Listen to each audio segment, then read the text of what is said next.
Erick Erickson Show. If you'd like to call and be a part of the program, you are permitted. The phone number is 877-97-ERIC, 877-973-7425. This hour brought to you by First Liberty of Georgia. If you're a small business, medium-sized business, you want to grow and become a big business, go to firstlibertyga.com. Great people, great company. They can help you grow, get you access to capital without all the bank bureaucracy. Good friends of the show. Help support the show. Go to firstlibertyga.com for more. I was going to start with the Comey interview, but before I get to the Comey interview, you need to know James Cook was arrested in Athens. Those of you who are Georgia fans will need to know this at least. Those of you who are Georgia Tech fans, you can laugh as I relay the news. Georgia football player James Cook was arrested on a pair of misdemeanor charges Saturday morning. He's a sophomore running back from Miami. He was pulled over by Athens Clark County Police, charged with driving with an open container of alcohol and an invalid driver's license. He was released by 2:57 a.m. on a $2,000 bond. There's no word yet on whether or not it'll affect his eligibility for the bowl game. Kirby Smart is aware of the incident. We can move on from there, but there's your headline to get you worrying about the bowl games. How about that? Now, let's get into the IG report. We'll get to impeachment. Yes, James Van, what's his name? Jeff Van Drew is fleeing the Democratic Party. Who knew when you went into the weekend thinking the Democrats had just voted on impeachment of the President of the United States that they would wind up the week with a smaller majority in the House of Representatives? One Democratic member of the House is bolting the Democratic Party. Now, here's the richness of this. Just let me put it in perspective, and we'll come back to it later. Just savor it for a moment. Jeff Van Drew went into a Democratic primary in 2018, and Democratic progressive activists poured money into that primary to beat him. He's a congressman in New Jersey.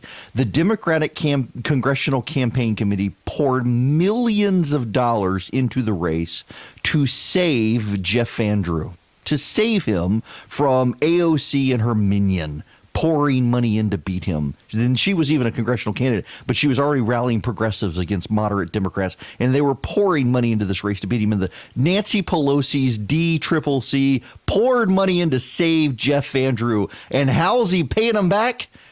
He's becoming a Republican this week in protest of impeachment. Okay. We'll get back to this. We will, but I gotta spend a little bit of time on the IG report because James Comey made the TV rounds this weekend. It didn't go very well, in large part over the Christopher Steele dossier. Oh, and before I forget, thank you, Alan Sanders, for filling in for me on Friday. We're at that time of year where we've got school recitals and Christmas concerts, and I thought I could pre-record the first half of the show, make it sound like I was live, and then sneak into the studio on Friday and do the rest of the show live. And logistically, it became impossible, and Alan was able to jump in at the last minute and save me from the wrath of my child for being able to actually go to his Christmas concert. So thank you, Alan. Now, before we set the stage on Comey, let me review for you what the media said about the Christopher Steele dossier. You will recall Christopher Steele was the British intelligence agent hired by the Democrats to do a summation of all the dirt on Donald Trump, to inquire into foreign intelligence services about Donald Trump. Turns out that Christopher Steele was paid in part by a Russian oligarch. That's right. Christopher Steele was taking money from a Russian oligarch while all of this was happening. The Democrats were paying him, and the media wanted us to know it was all true.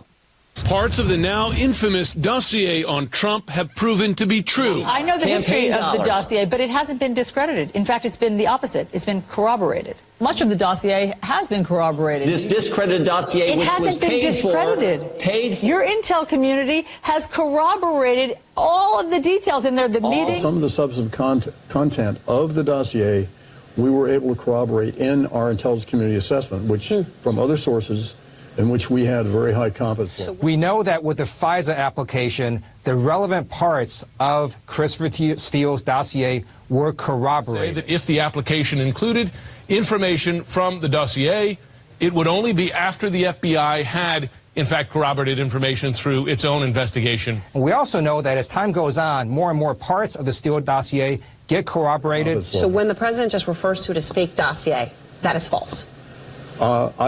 I don't think that is the accurate characterization for the entirety of the dossier. Clear, investigators have corroborated part of the dossier. The dossier has been corroborated by the intelligence community. U.S. investigators have corroborated some of the allegations in that dossier, although We do know that parts of it have been corroborated. It's not been corroborated, but it hasn't been disproven either. Is there anything in the dossier that has been disproven? No. But not one thing has been disproven. No major thing from the dossier has been conclusively disproven. To date, none of it has been disproven, and whole big parts of it are holding up. The dossier holds up well. None of it has been disproven. All of the allegations in it, I don't know that anything has been disproven. It's a fact that none of it, not one word, has been disproven. In fact, a lot of it turned out to be right on the money. Former high-ranking intelligence officials have told us on the record that there is nothing in the Steele dossier that they know to have been disproven. Much of the dossier has been corroborated. Do you not accept that I don't agree with that, Alice. This is our reporting, and this is what crime-fighting agencies have said, that the FBI would not have just taken a dossier to the FISA court and used that as their predicate for the surveillance. They had to corroborate it themselves. That's how they operate. Well, it turns out that there was some serious, there should be some crow eating. There should be, but there's not going to be any crow being eaten by the media. The media's not going to come out and apologize. Interestingly enough, though, Dick Durbin of Illinois came out and said the FBI owes Carter Page an apology. Page, you will recall, was surveyed by the FBI, and turns out in part it was based on the Christopher Steele dossier that caused the surveillance of Carter Page. Well, here's Dick Durbin on CBS over the weekend. By the FBI. And specifically, I want to ask you about what an FBI lawyer did when he retroactively changed an email that was presented as part of evidence regarding a Trump campaign associate, Carter Page. Jim Comey's on Fox this morning, and he said Carter was treated unfairly. Does the U.S. government owe Carter Page an apology? Well, I can certainly tell you, based on what we saw, they do. And here's the bottom line. Many of us have been looking at this FISA, the secret FISA court for years, saying this isn't the first and won't be the last time that the FBI misrepresents evidence before this court and proceeds. We have tried to reform the proceedings. Senator Lee, Republican, Senator Leahy, Democrat, myself, and others have been pushing for FISA reform. We couldn't get the Republicans to join us in that effort. Maybe now they will. This should be a bipartisan effort to clean up the FISA court. What happened in this situation was inexcusable. But remember what the Inspector General said as the bottom line. Opening this investigation was warranted and not political. But he also said there were 17 significant errors that he uncovered alone. Yeah, and about the Carter Page dossier, you've heard the media saying everything about the Steele dossier was not disproven. Not that it was proven, but it wasn't disproven. Just to remind you from last week in the Senate hearing of the Judiciary Committee, here's Michael Horowitz, the Inspector General of the Department of Justice, appointed by Barack Obama, talking about the FISA application. For example, if I could click the right button here. It's morning. My coffee's kicking in. Here we go. For example, the Crossfire Hurricane team obtained information from Steele's primary subsource in January 2017 that raised significant questions about the reliability of the Steele reporting. This was particularly noteworthy because the FISA applications relied entirely on information from the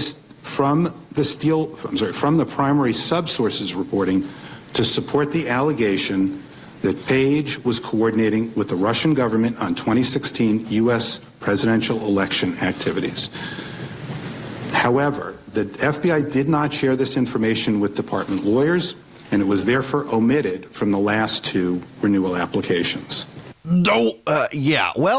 So Chris Wallace interviewed James Comey. First of all, you do have to give James Comey credit for going on with Chris Wallace, who has the reputation of a tenacious question asker.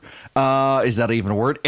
And that Comey went on Fox News. He went on Fox. He could have gone someplace safe. He could have gone to MSNBC, but he went on with Chris Wallace, and it didn't go well for James Comey. Director Comey, not only do you fail to go back to the president-elect or president after January 20th and tell him, oh, you know that report I briefed you on? Turns out it's bunk. But the FBI goes back and renews its FISA application 3 more times, and by this point the FBI knows that the Steele reporting is not credible. Yeah, I think you're mischaracterizing both what the FBI knew and what Mr. Horowitz says in his report. They didn't conclude the reporting from Steele was bunk. They concluded there were significant questions about the reliability of some of the subsource reporting. That should have been included in the renewals. But when I briefed the president, I briefed him on a small part of it that I told him I didn't know whether it was true or not. I didn't care. I just needed him to know about it. I think you're mischaracterizing. Steele isn't, or rather, Horowitz isn't saying that the subsource, the Russian contact, was unreliable or was inaccurate. The Russian contact said to the FBI, Steele is unreliable because he misrepresented. Steele misstated or exaggerated the source's statements in multiple sections of the report. He's saying, I told him one thing and he wrote something else. The FBI knew that. Yeah, but that doesn't drive a conclusion that Steele's reporting is bunk. I mean, there's a number of tricky things to that. First, you're interviewing the subsource after all the reporting has become public. And so as a counterintelligence investigator, you have to think, is he walking away from it because it's now public? Well, and that has to go into your assessment, Mr. Steele. It hadn't, I mean, if it had become public just barely, this is in January of 2017. This isn't 2 years later.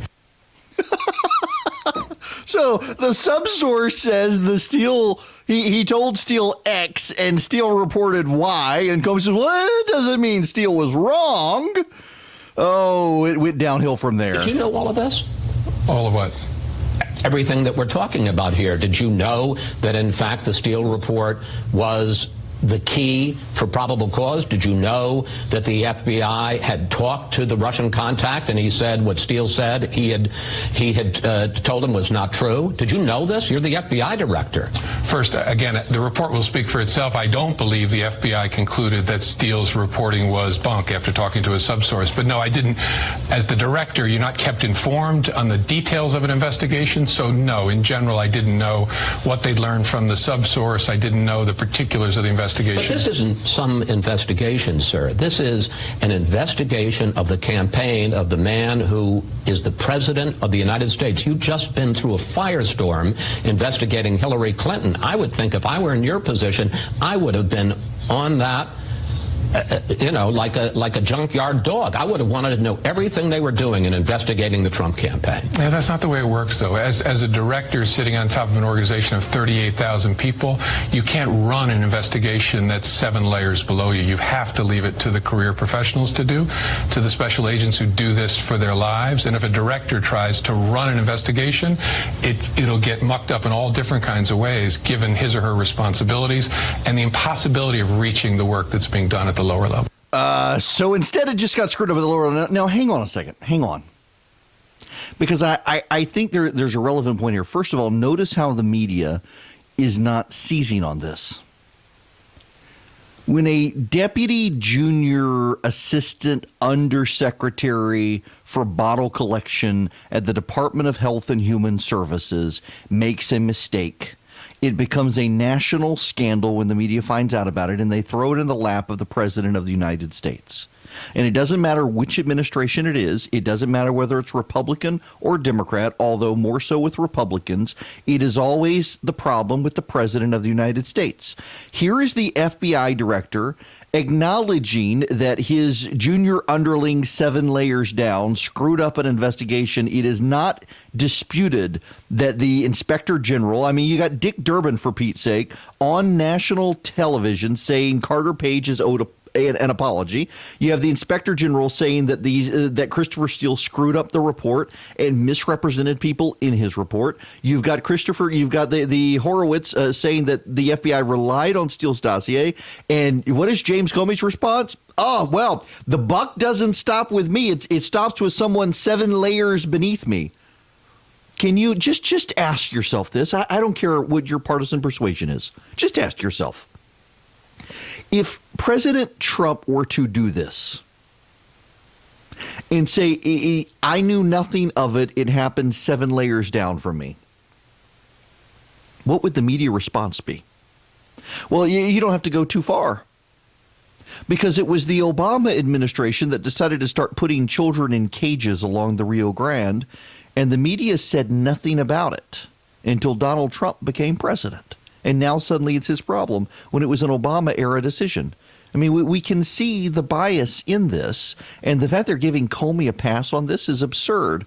But he said more. We've got more audio to play when we come back. It is Erick Erickson here across the state of Georgia. If you'd like to be a part of the program, 877-97-ERICK, E-R-I-C-K, 877-973-7425. Want to be on the show? Call Erick now at 877-97-ERICK. That's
You can text the word show to 33777. And yep, that's it. Text the word show to 33777. You'll get the podcast. You'll get the show notes. You'll get a link over to theresurgent.com where you can read me every day.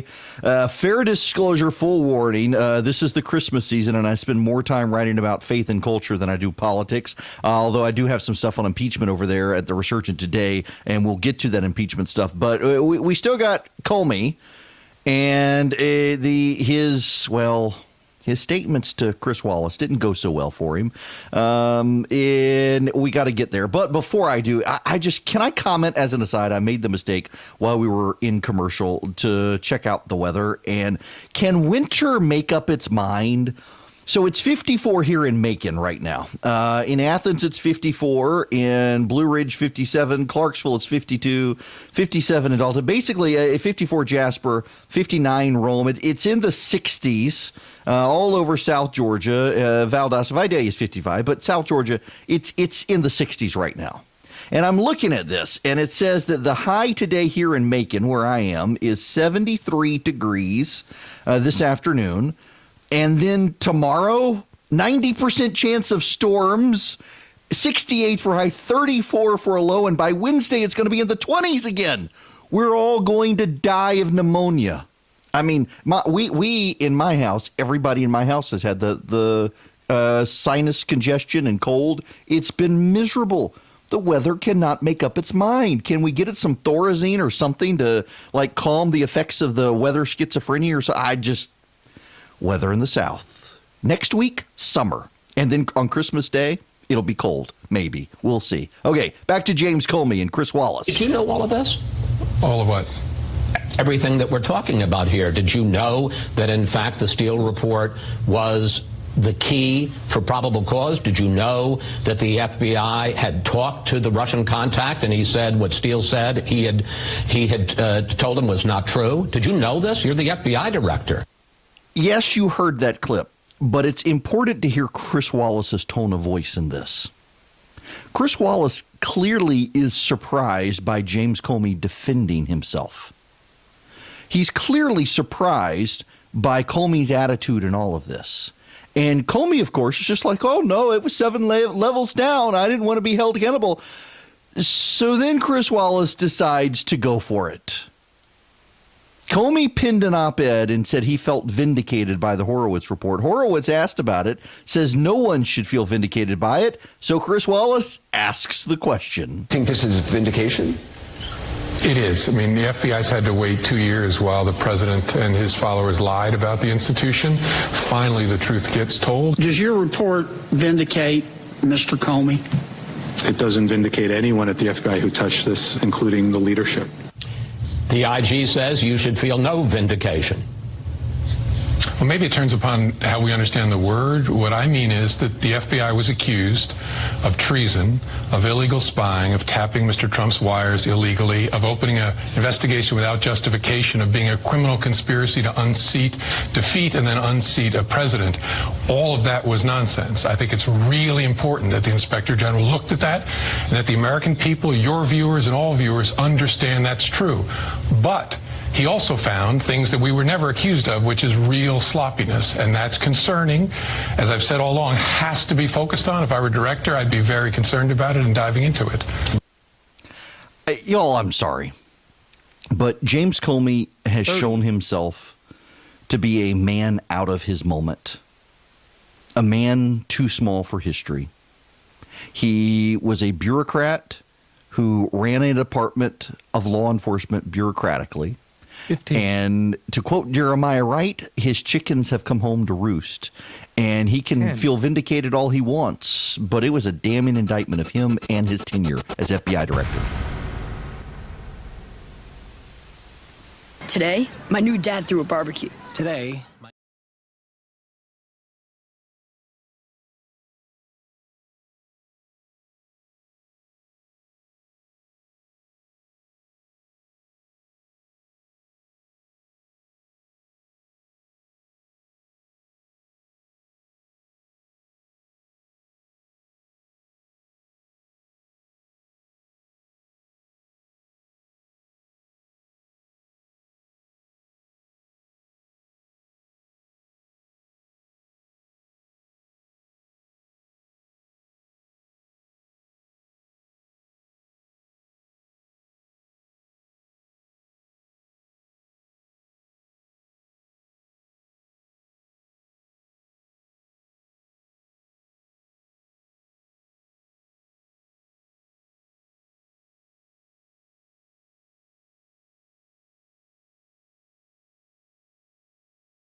Just as we come back from break, I get a notification on my iPhone. MyFitnessPal thinks I need to step on a scale and update my weight.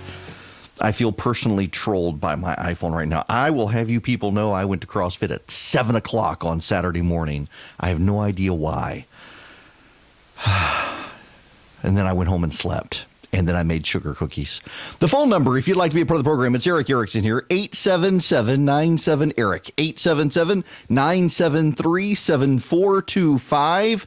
And we need to move on from the IG for a little bit. Actually, no, I got to play one more clip from Chris Wallace, because Wallace was really good in this interview. I appreciate Chris Wallace being willing to ask tough questions. You know, the president doesn't like Chris Wallace. He thinks Wallace is out to get him. But Wallace is just out to get everyone. This is the thing that the president doesn't understand. It's like, you know, I told the president, he called me a while back, and I told him, you know, I'm in an interesting position. I just hate everybody in politics these days. I mean, he's a nice guy personally. The president and I disagree on some things, but it's nice to just look at politics today and just be revolted by all of it. Well, so is Chris Wallace. Oh, I understand. There are two parts to this report.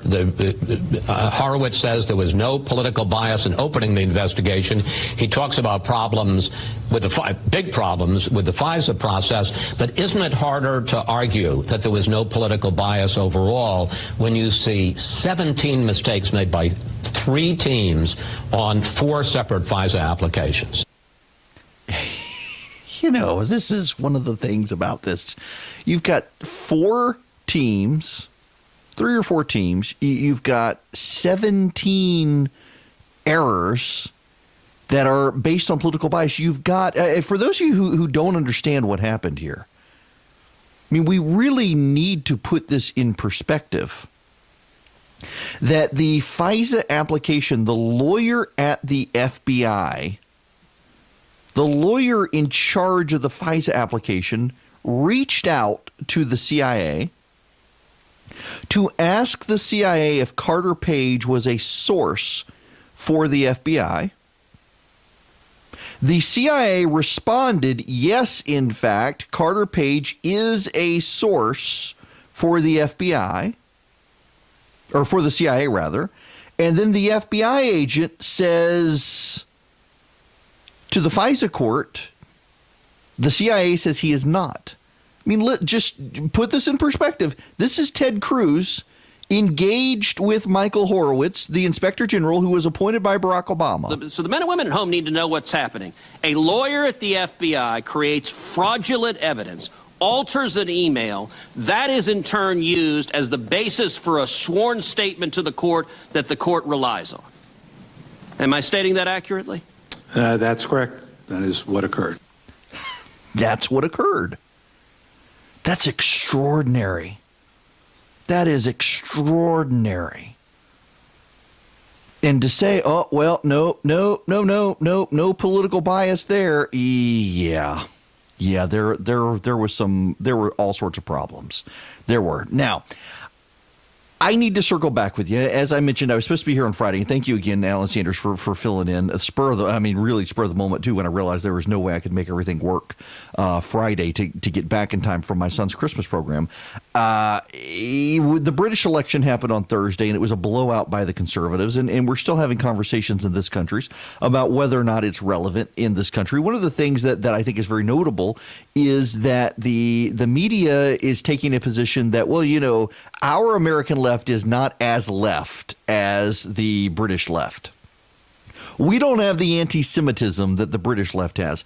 This comes on the heels of a mass shooting in New Jersey by a bunch of anti-Semites where the left rushed out and said, oh, white supremacy, it's all Trump's fault. And then it turned out the shooters were black and hated Jews. And now you've got Bernie Sanders endorsing Sink Younger, who is running for Congress in California.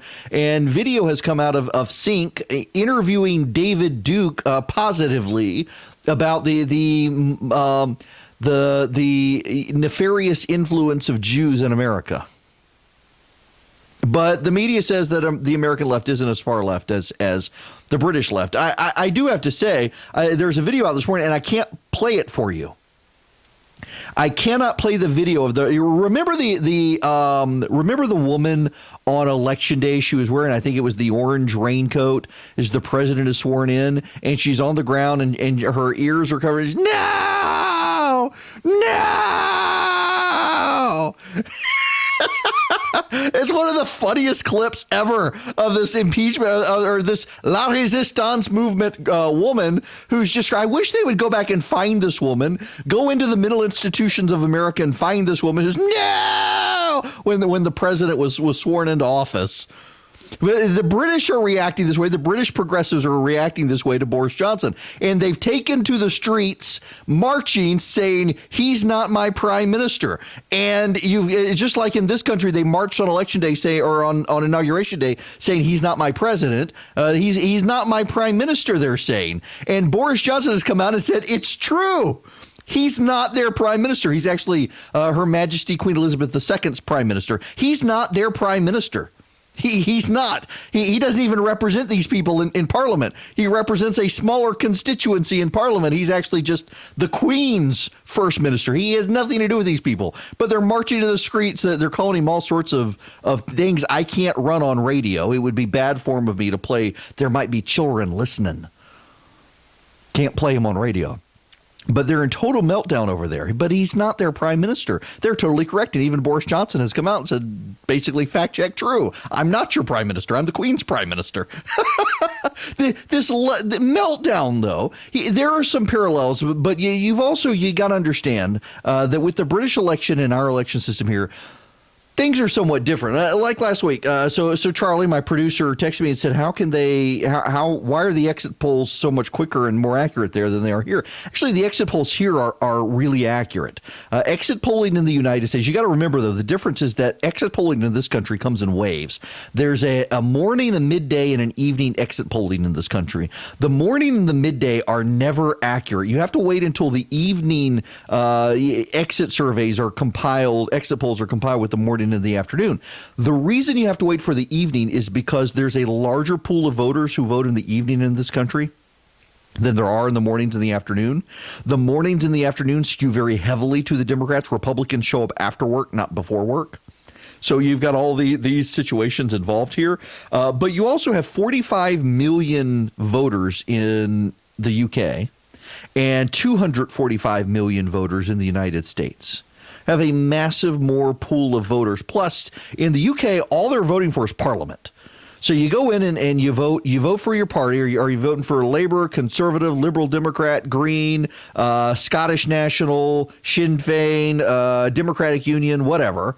And then you leave it, and the pollsters get asked, did you vote Conservative? Did you vote Labour? Did you vote Sinn Féin? Who'd you vote for? They're not allowed to ask that question in this country. The reason they're not allowed to ask this question and that question in this country is the same reason you are not allowed to take a picture in this country of your polling location. I did this before, so I vote off Bass Road here in Macon at Maple White Baptist Church. And go in a couple of years ago, and I took a picture and tweeted out, I voted. And I showed that I voted for Brian Kemp against Stacey Abrams. And a friend of mine who works for the Secretary of State's office called me, before I got to my car, called me and said, you got to delete the picture. It's illegal. Huh? It's my vote. Freedom of speech. Nope. It's illegal. It's illegal. You cannot take a picture of your ballot in the United States. It is illegal. And the Supreme Court has actually upheld it. And the reason the Supreme Court upheld it is for the same historic understanding of why pollsters cannot stand out polling locations at exit polls and ask who you voted for in this country. They can in Great Britain, and that's why the exit polling is so accurate and goes so fast. But in this country, we have a history of white people in the South in the 50s and 60s, actually even before the 50s, forcing black people to go in and vote for particular candidates. That happened in parts of the South. It also happened in parts of the North, if we're honest about it, but particularly pervasive in the Jim Crow South, where if a black voter wanted access to the polls, they had to promise to go in and vote for someone. And so oftentimes someone would go in with them to oversee, And in the rise of cell phones, it works the same way. You can't take a picture of your ballot because of voter intimidation laws. In the same way, there are mask laws in the South that have been upheld by the Supreme Court that, except on Halloween and whatnot, you can't wear masks in public because anti-Klan laws. We have unique quirks due to discrimination in the South after the Civil War that mean that exit pollsters in this country have a harder time than in other countries. In Canada and Great Britain and France and Germany, Australia, New Zealand, anywhere, you can have an exit pollster stand outside and ask which party someone voted for, or in some cases, which candidate they voted for. And it allows the pollsters to accurately tabulate quickly who people around the country voted for, and it allows them to get a very accurate snapshot.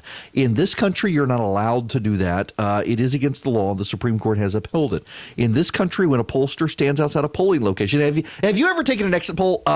You don't have to, and the way exit polling works is actually very fascinating. When I was at CNN, I had to study this for the exit polling, and this is one reason why exit polling tends to actually be very good in this country, because they've had to work very long and very hard over the last 100 years with the Associated Press and others to get a detailed snapshot of how the electorate works in this country. First of all, what they do is they find swing precincts. They know that in some areas, like in my voting precinct is very much a Republican precinct. When I go in and vote, it is like the Republican Party has a dinner on the grounds meeting. You expect casseroles with dry macaroni and cheese and fried chicken at the polling location. It's going to be the whole Republican Party is going to be there from North Macon. You either go over to Idle Hour, the country club, or you head to the polling location. And everybody sees each other every 2 years, and all the Republicans know, oh, haven't seen him today. Better give him a call and make sure he shows up. But you go downtown in Macon, and it's exactly the opposite. It's a Democratic precinct, and it is overwhelmingly a Democratic precinct, and everybody knows it's a Democratic precinct. In fact, I've got a buddy of mine who is a Republican who in downtown Macon showed up to vote in a primary, and they automatically handed him the Democratic ballot. And he's like, no, I want the Republican. And it's like, oops, my bad. But they just know everybody who shows up is going to be a Democrat. Now, as a corollary, I got a friend of mine who showed up at a voting precinct in North Bibb County that's very Republican, and they handed him the Republican ballot. He's like, oops, nope, I want the Democratic ballot. He's a professor. In any event, so there's no reason to go do an exit poll in an overwhelmingly Republican or an overwhelmingly Democratic precinct. So you go to a swing district or a swing precinct. And in the swing precincts, you map them out. Where are the swing precincts in a state? The Associated Press and local reporting agencies assign someone to be there. And they have to stay back so many feet from the polls, but they can come up to you afterwards. And usually the local boards of elections give them a little latitude. And they say, hey, I'm an exit pollster for national media organizations. Could I ask you about the election? And they say yes. And the questions that they ask are not the questions that they would ask you in another country. They're not going to ask you, for example, if they were to do this in your polling precinct in 2020, they would not say, did you vote for Donald Trump or the other guy, whoever that person is on the Democratic side. They're not allowed to ask that question. They can't even ask, did you vote Republican or did you vote Democrat? They're not allowed to ask that question. What they can ask you is, what's your race, black, white, Hispanic, ethnicity? Do you think the economy is headed in the right direction or the wrong direction? I think it's headed in the right direction. Do you tend to support the president's policies or not? I tend to support the president's policies.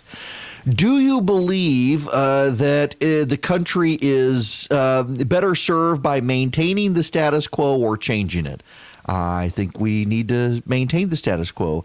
Do you believe that the Democrats went too far to the left this year with their nominee? I think they did go too far left.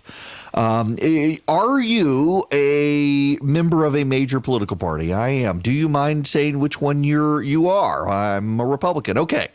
You can ask that. You can get to that question. So here we have a voter who says the economy's headed in the right direction. It would be better if we maintain the status quo. The Democrats have moved too far to the left, and this person is a Republican or independent or whatever. Hey, I bet that person voted for Donald Trump. You see what I'm getting at here?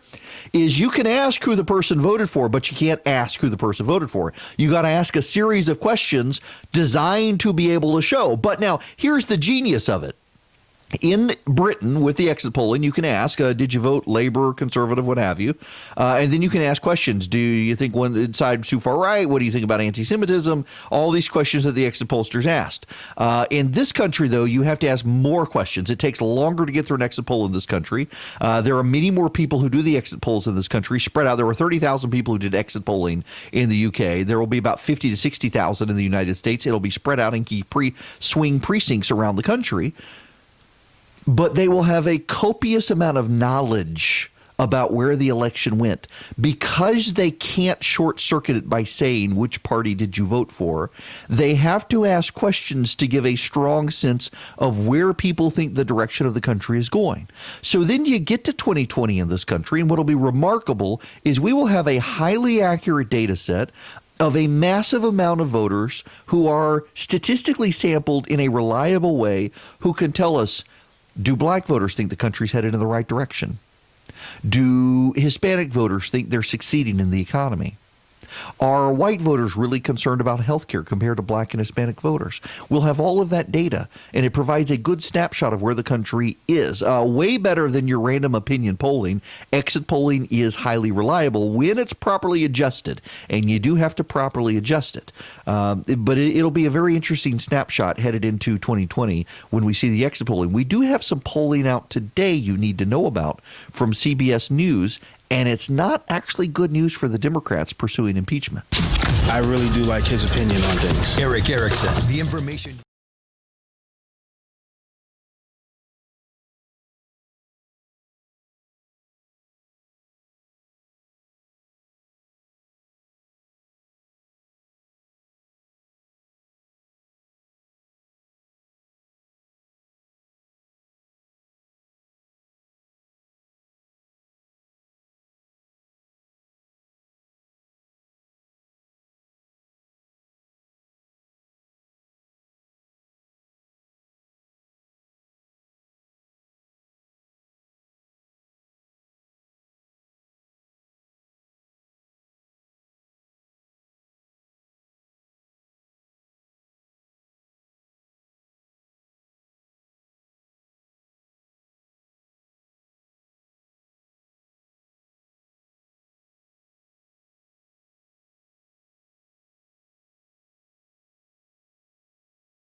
CBS News is reporting Barack Obama says women are pretty indisputably better than men.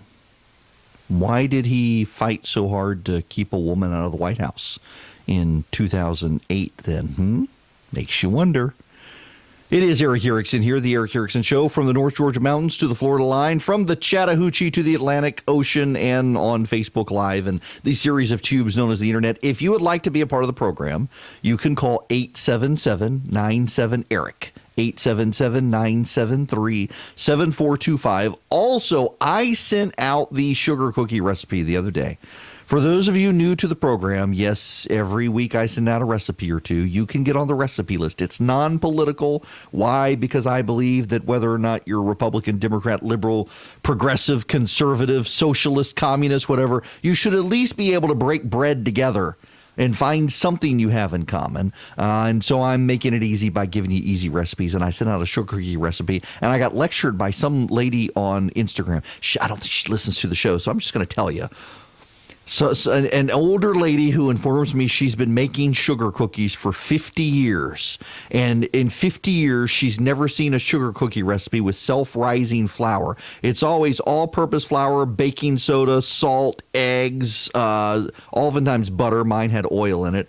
And I replied back, you do realize that self-rising flour is all-purpose flour with baking powder and salt already added. Nope, it didn't take that well.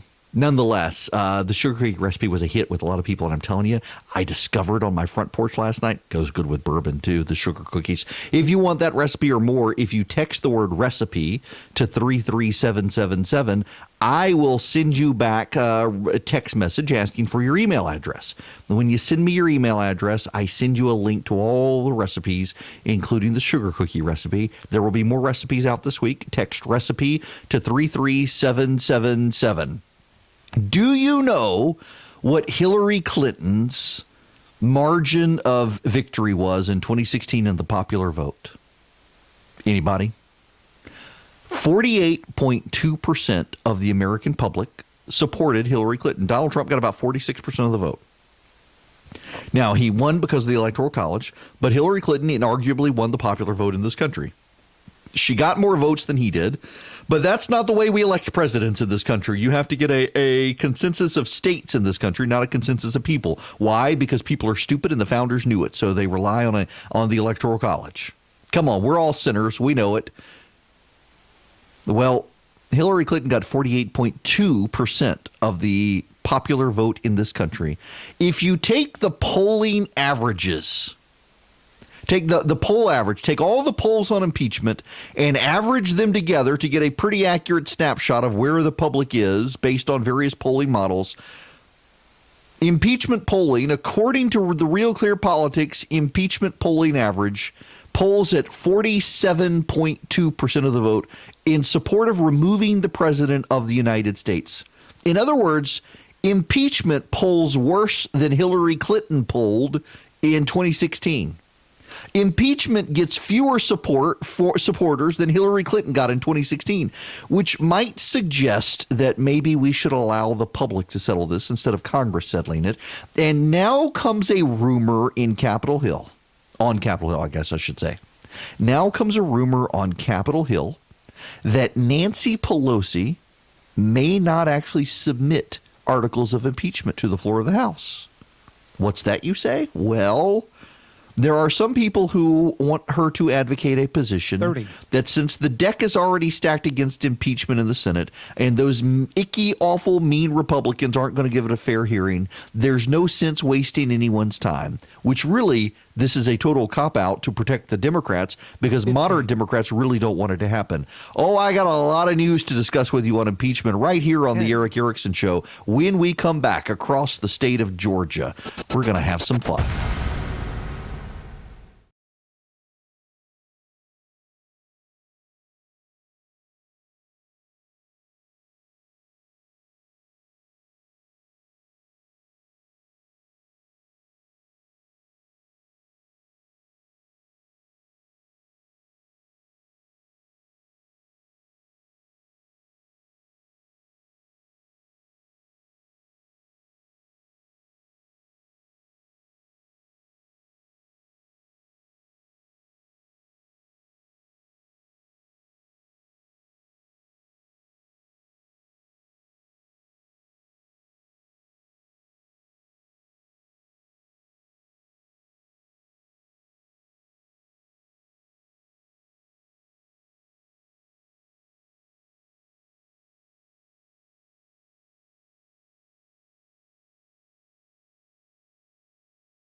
Hello and welcome. It is Erick Erickson here, the Erick Erickson Show, across the state of Georgia and around the nation. The phone number 877-97-ERIC, 877-973-7425 if you want to be a part of the program.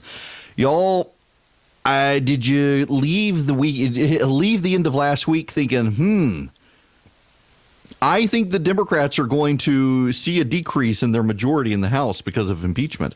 I don't know about you, but I didn't actually see that coming. And at the end of the week, word broke that Jeff Van Drew, a Democrat from New Jersey, is switching to the Republican side. The president has been pestering him.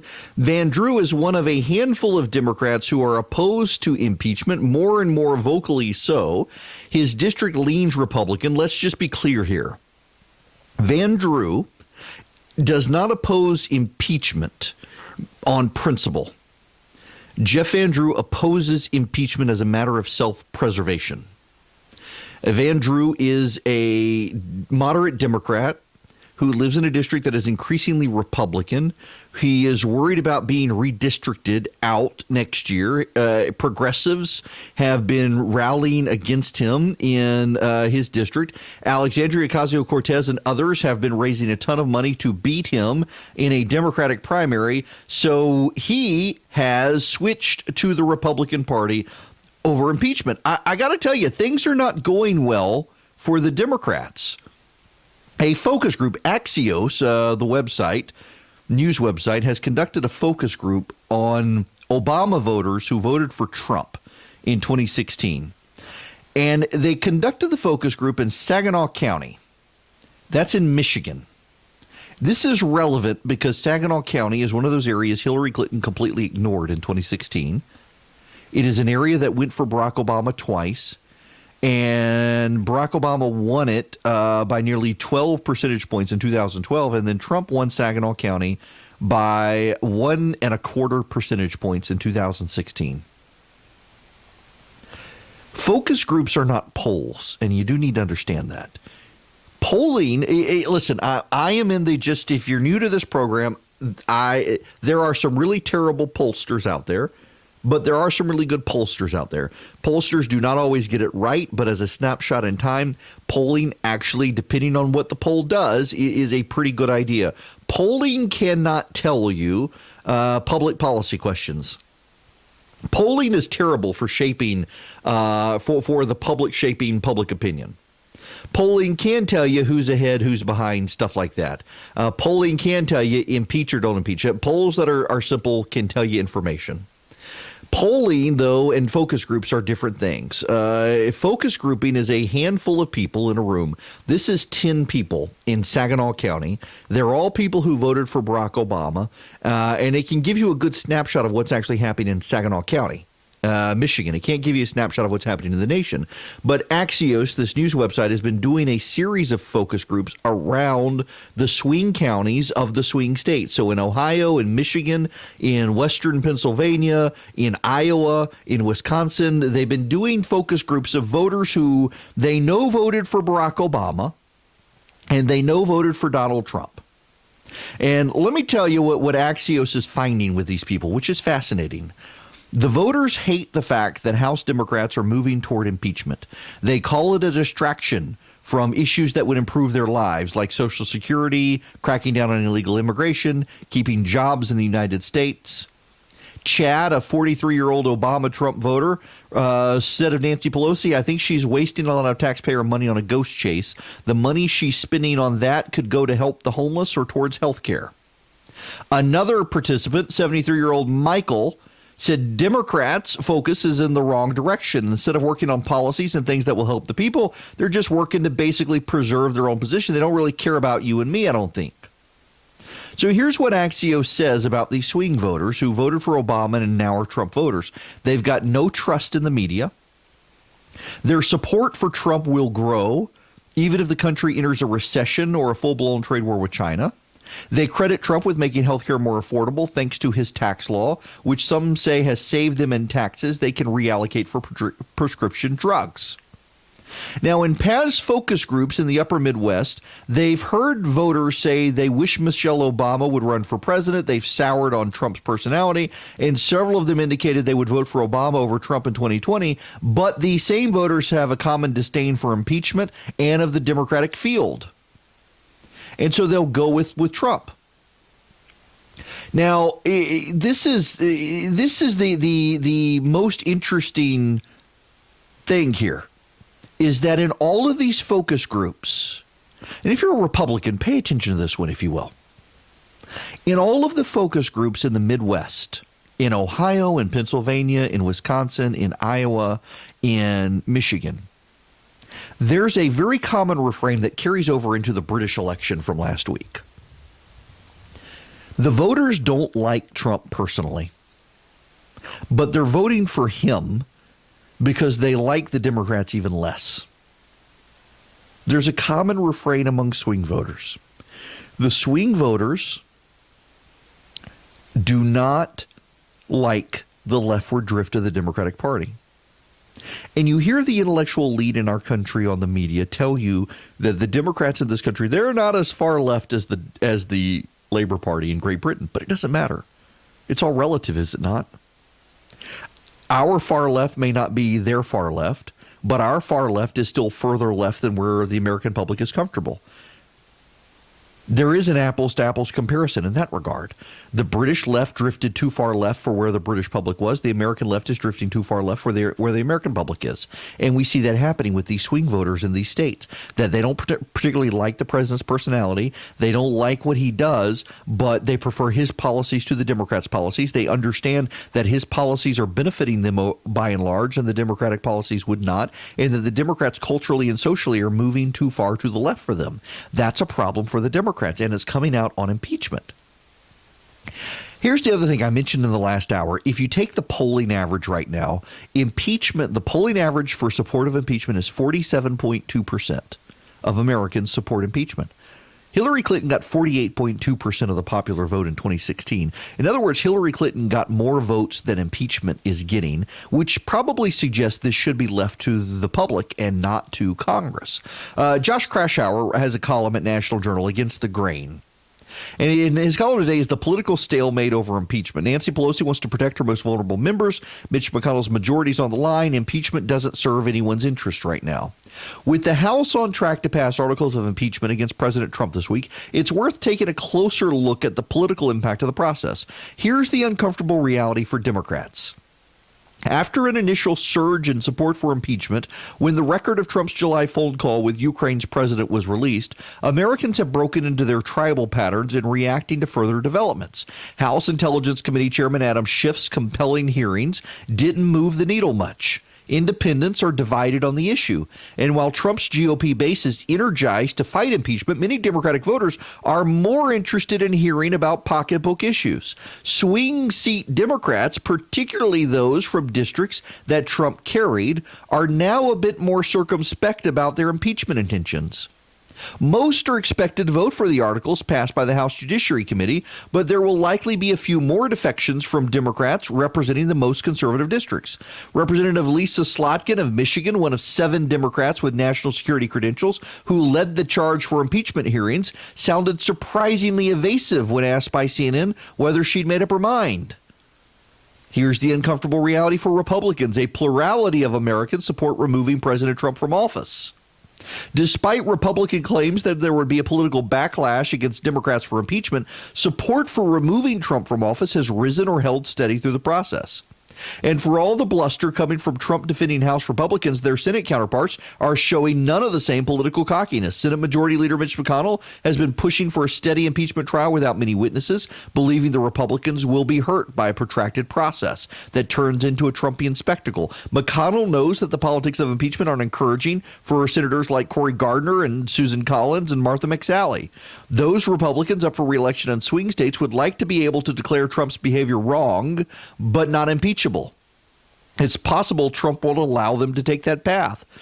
Impeachment's become a no-win proposition for both parties, the equivalent of a battle in the trenches where no side holds a clear advantage. Speaker Nancy Pelosi could have continued the process indefinitely, but it would have risked exposing some of the most vulnerable members of her caucus. McConnell could cater to Trump's demands for a political show with a parade of witnesses, but it would mean that he face a growing risk that Democrats win back the Senate majority. Meanwhile, President Trump's approval is identical to where it was before impeachment began. Nothing has changed. And again, to me, when you look at the data, you can say that the president's conduct wasn't good in the phone call. I don't think the president's conduct was good. I realize the president says it's perfect, and that's the talking point of the day, and every Republican is supposed to say it's perfect. But I don't think it was. I don't think it was smart of the president to get on a phone call with Ukraine's president when he knows there are people in the White House out to get him, when he knows that there is the supposed deep state conspiracy. We know the whistleblower was in the White House and had complained repeatedly about the president's behavior and finally got him. The president knows all this is happening and decides to raise Biden on a phone call with Ukraine's president. It wasn't a smart thing for him to do, and we should be able to acknowledge that. But was it impeachable? Was it a high crime or misdemeanor? The Democrats believed that Bill Clinton lying under oath in a court of law to deny an American citizen justice was not impeachable. If that wasn't impeachable, this isn't impeachable. What did the president get? Nothing. Nothing. That's the answer.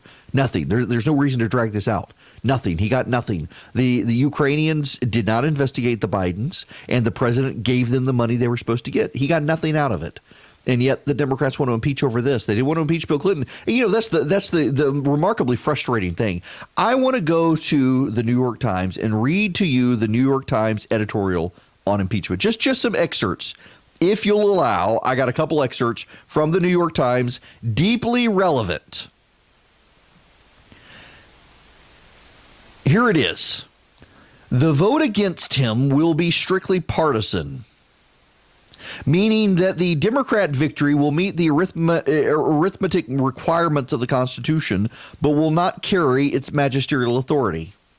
History, in our view, will condemn the Democrats for using their constitutional powers as an instrument of partisan vengeance. The instrument was intended as a scalpel for the cutting out of cancers, not for the excising of unsightly pimples. Under the present circumstances of a polarized party line vote, it would be an assault on the Constitution as well as public confidence in that most precious American asset, the orderly quadrennial surrender of power from one chief executive of another. If the Democrats remove the president by simple force of numbers, the debate over whether this was a political coup will continue for decades and could become a bigger threat to civil stability than Mr. Trump's mendacity. A basic principle for impeachment ought to be that presidents stay in office unless the case against them is so strong that it persuades at least a substantial part of the public and their representatives in Congress on the grounds for impeachment, and that has not happened here. Oh, wait, I'm sorry. That was actually their impeachment editorial in favor of Bill Clinton. The vote against him will be almost strictly partisan, meaning that the Republican victory will meet the mathematical requirements of the Constitution, but will not carry its magisterial authority. History, in our view, will condemn the Republicans for using constitutional powers as an instrument of partisan vengeance. Under the present circumstances of a polarized party line vote, it would be an assault on the Constitution as well as the public confidence in the most precious American asset, the orderly quadrennial surrender of power from one chief executive to another. If the Republicans remove him by simple force of numbers, the debate over whether this was a political coup will continue for decades and could become a bigger threat to civic stability than Mr. Clinton's mendacity. A basic principle for impeachment ought to be that the presidents stay in office unless the case against them is so strong that it persuades a substantial part of the public and their representatives in Congress on the grounds for impeachment. That was the New York Times then. The New York Times now has impeached the MF blankety blanker. Just like the Democratic representative said. the Orlando Sentinel, the Sun Times, the USA Today, the Washington Post, the New York Times, the LA Times, the Chicago Tribune. Oh my goodness, they all want him impeached in 1998. All of them were opposed to impeachment for the exact same reasons. It's hilarious to read the 98 demands for impeachment of the president. The number one thing that all of these newspapers made then is, to quote the New York Times, a basic principle for impeachment ought to be that presidents stay in office unless the case against them is so strong that it persuades at least a substantial part of the public and their representatives in Congress on the grounds for impeachment. Under the present circumstances of a polarized party line vote, it would be an assault on the Constitution as well as public confidence to impeach the president. That was then, but no, none of them like Donald Trump, so they're willing to go along with it now. And that is fundamentally a problem. Public opinion in support of impeachment gets less support than Hillary Clinton got in 2016, and she didn't become president. There's no reason to oust the president now with less support than she got in 2016. As both sides target Georgia for 2020, Eric.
The phone number here, you want to be part of the program, 877-97-ERIC, 877-973-7425. Let's go to the phones. Randall, welcome to the program.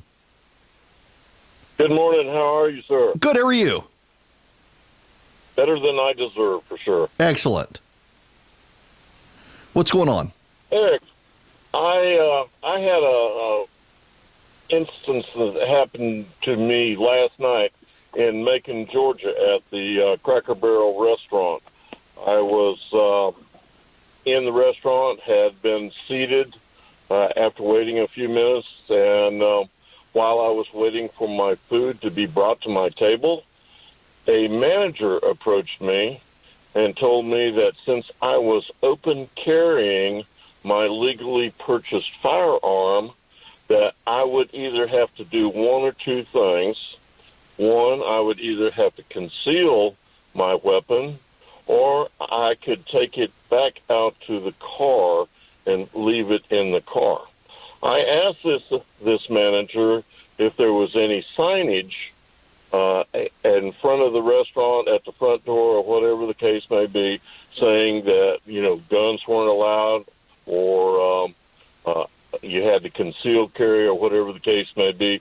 And he told me that, truthfully, that until just a few minutes prior, that he wasn't even aware that Cracker Barrel had a gun policy in that regard.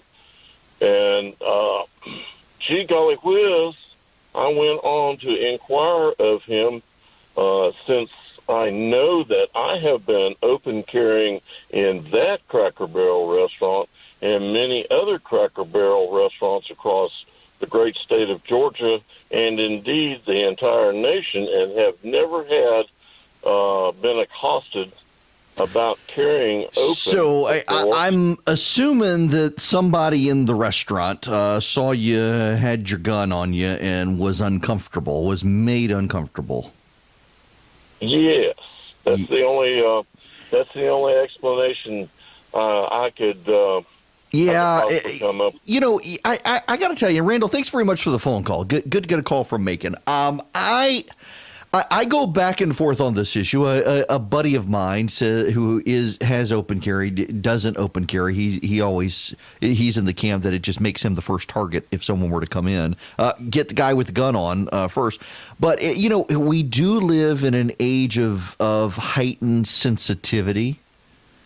And I just say my sense is always that we should do what we can to make other people feel comfortable, if only because if you're an evangelist for the Second Amendment and everyone around you is made to feel uncomfortable, I think ultimately it's certainly your right to do it. Now, if a restaurant asks you to leave because they got a policy and you don't leave, of course, then you get in trouble, trespassing and all that. 30. And Randall, I totally get what you're saying. I do, and you never had a problem before, but we live in an age of heightened sensitivity with people, and if we're putting people off by the Second Amendment, are we undermining our own cause? I guess it's subject to debate there, but I do get what you're saying there. Some people get really uncomfortable these days with guns around, unfortunately.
It is Erick Erickson. Welcome back. The phone number, want to be a part of the program, 877-97-ERIC, 877-973-7425.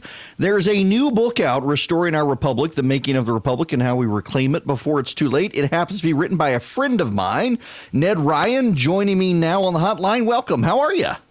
Hey, good to be with you, Eric. Man, I appreciate coming on and being able to talk about this. Absolutely. So, I mean, the first question is the most important question. Have you gotten all your Christmas shopping done? No, absolutely not. See, this is why I love you, because I'm right Amazon there with you. Prime. Yeah. Yes. All right. Now let's get into this. So you got Restoring Our Republic, and last week I interviewed my buddy Dan Darling about his Christmas book. If there are listeners who want to get either Ned's book or Dan's book, if you text the word data to 33777, I'll send you back links to Dan and Ned's both of their books, so you can get them. You can get them on Amazon. Restoring Our Republic is Ned's, and I'm glad you're here to talk about this, particularly in light of the Horowitz report last week. Oh, gosh. Where, I mean, it really looks like basic institutions in our government are collapsing around us. They really are, Eric. And some of the argument I make is this: what we're seeing today started about 100 years ago. If you realize what the progressives did, turn of the 20th century, dropping an administrative state governing philosophy inside of our constitutional republic, at some point the tension was going to explode to the surface, and that's really what we've been seeing the last few years, where a duly elected president of the United States shows up. I'm the duly elected president by the means laid out in the Constitution. I'm the one that decides domestic and foreign policy inside of my administration. An administrative state actor said, no, we don't think so. We're the ones that decide. And so at some point this was bound to happen because it's oil and water. They don't mix. And so I lay out in the book kind of where we came from. What was the founders' inspiration? Where did they put the pieces of the machinery in the republic in place? How did they do that? You know, I go through some of the Constitutional Convention debates. I lay out some of the ancient republics and some of their inspiration, Constitutional Convention. But I really get into, Eric, some of the whole philosophy of we were never meant to have a massive administrative state. And I make the point in the first chapter, we don't even know the exact number of the departments, agencies, and sub-agencies inside our federal government. We know it's somewhere over 430, but we really don't have a precise number. At some point, we have to make a decision. Is this really what we want? Or are we going to go back to a constitutional republic in which we say we have a need for government, right? We're no angels. We realize we're imperfect human beings in an imperfect world. That's what the founders got right. They knew that. They knew that those imperfect human beings should never be trusted with concentrated power. At the same time, they were optimistic that they could actually create a government that would allow us to pursue our God-given rights of life, liberty, pursuit of happiness, within those bounds of ordered liberty. And then I make the point these progressives showed up, and they're utopian statists. They're utopian in that they believe that we can somehow have human progress and perfection in this world, which is impossible. And they believe that the way to pursue that was through a massive, powerful state. And so they created this administrative state, concentrated power in the hands of imperfect human beings. Here we are today, and we have decisions to make. And I, in the last chapter, I make some offerings as to what some reform ideas should be to get us back to where we should be going. Well, one of the things that captures my attention is we have for years, and you and I have had these conversations in the past about auditing the Fed, auditing the government, yes. and the amount of agencies and duplication within the federal government, we have no idea what it is. And on top of all of that, we've got this now increasing criminalization of the regulatory state. So you can, ignorance of the law is no excuse, and you can go to jail, but oh my gosh, there's a regulation that says you can't pluck 5 blades of grass, only 4 blades of grass. Well, you're going to jail, buddy. It really does make no sense. Well, and some of the stuff that, even with the Horowitz report, but even along these lines, what you just said, we have this weird bifurcated legal system. We don't have equal application of the law. And this is, again, one of the poison pills for a republic where certain people with certain associations and certain political connections and people inside of the administrative state, well, they get a pass on some of these things. Where the rest of us, if we did half of what they did, if we did a fraction of what they did, we'd be in jail. And so at some point, you can't have these inequalities. In the opening chapter, I make the point, our founders made a very distinct choice. In the age of the divine right of kings, where the king was law, they made a decision to go the law as king. And at some point, we have to get back to this idea of the rule of law, that all stand equal before it, regardless of your last name, regardless of your connections, that the law is either equally applied or it's not. And if it's not equally applied, well, then I think all bets are off for the republic. But at some point, we're going to have to go in, and I hope that Donald Trump will do this. I do think he'll get reelected, but he's going to have to go in and as best he can, whether Congress will choose to do anything in the short term or not, make a strong push to say we are going to start devolving power out of D.C. I even offer in the last chapter of the book, Eric, he should shut down the Department of Energy. He should shut it down, put it into Interior Commerce, DOD, blow the building up, and then figure out how we can get 800,000 of these non-essential federal employees out of the federal government. There's 6 to 7 million private sector job openings right now. Get them out and then remove those jobs from the federal rolls. Let's start making really aggressive steps and saying we have to do this. If we don't do it, we're lost. Well, you've got the situation where Sonny Perdue, the Secretary of Agriculture, former Georgia governor, is moving ag employees to the Midwest, and they're all quitting and protesting and threatening to sue because he's daring to move them out of Washington closer to the farmers. Well, and you even look at what Josh Hawley and Marsha Blackburn are doing. They have put forward a piece of legislation in which it would put all the various departments around the country, which I agree with. I think we should shut a few more down besides Department of Energy. But break up the Leviathan. Break up this cabal that is in Washington, D.C. Put it into the various parts of the country. Get it out of D.C.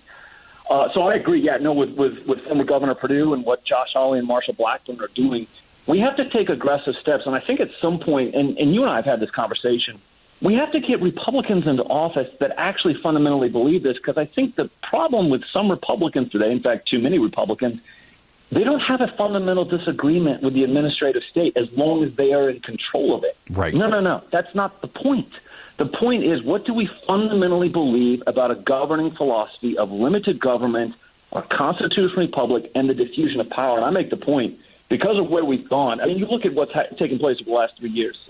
People have basically decided, I think, on the left, that democracy is kind of inconvenient. Our Bill of Rights kind of inconvenient. The Fourth Amendment, civil liberties, it's kind of a nice thing we talk about in our history books, but doesn't really apply today. And the 10th Amendment, federalism, is a total joke. At some point, if we don't take steps towards that, Bill of Rights is kind of this happy little fiction that really doesn't exist anymore. I'm talking to my buddy Ned Ryan. He's got a new book out, Restoring Our Republic. If you want a copy of it, you can text the word data to 33777. I'll text you back a link. Ned, I remember studying a couple of years ago that the fastest area of growth in government hires is at the state level because they're having to hire employees to monitor compliance with federal government regulation. So we've now got this virus spreading where it's not just the federal government's gotten under control, but states have to hire more people to ensure they're complying with the federal, not even federal law, just federal regulation.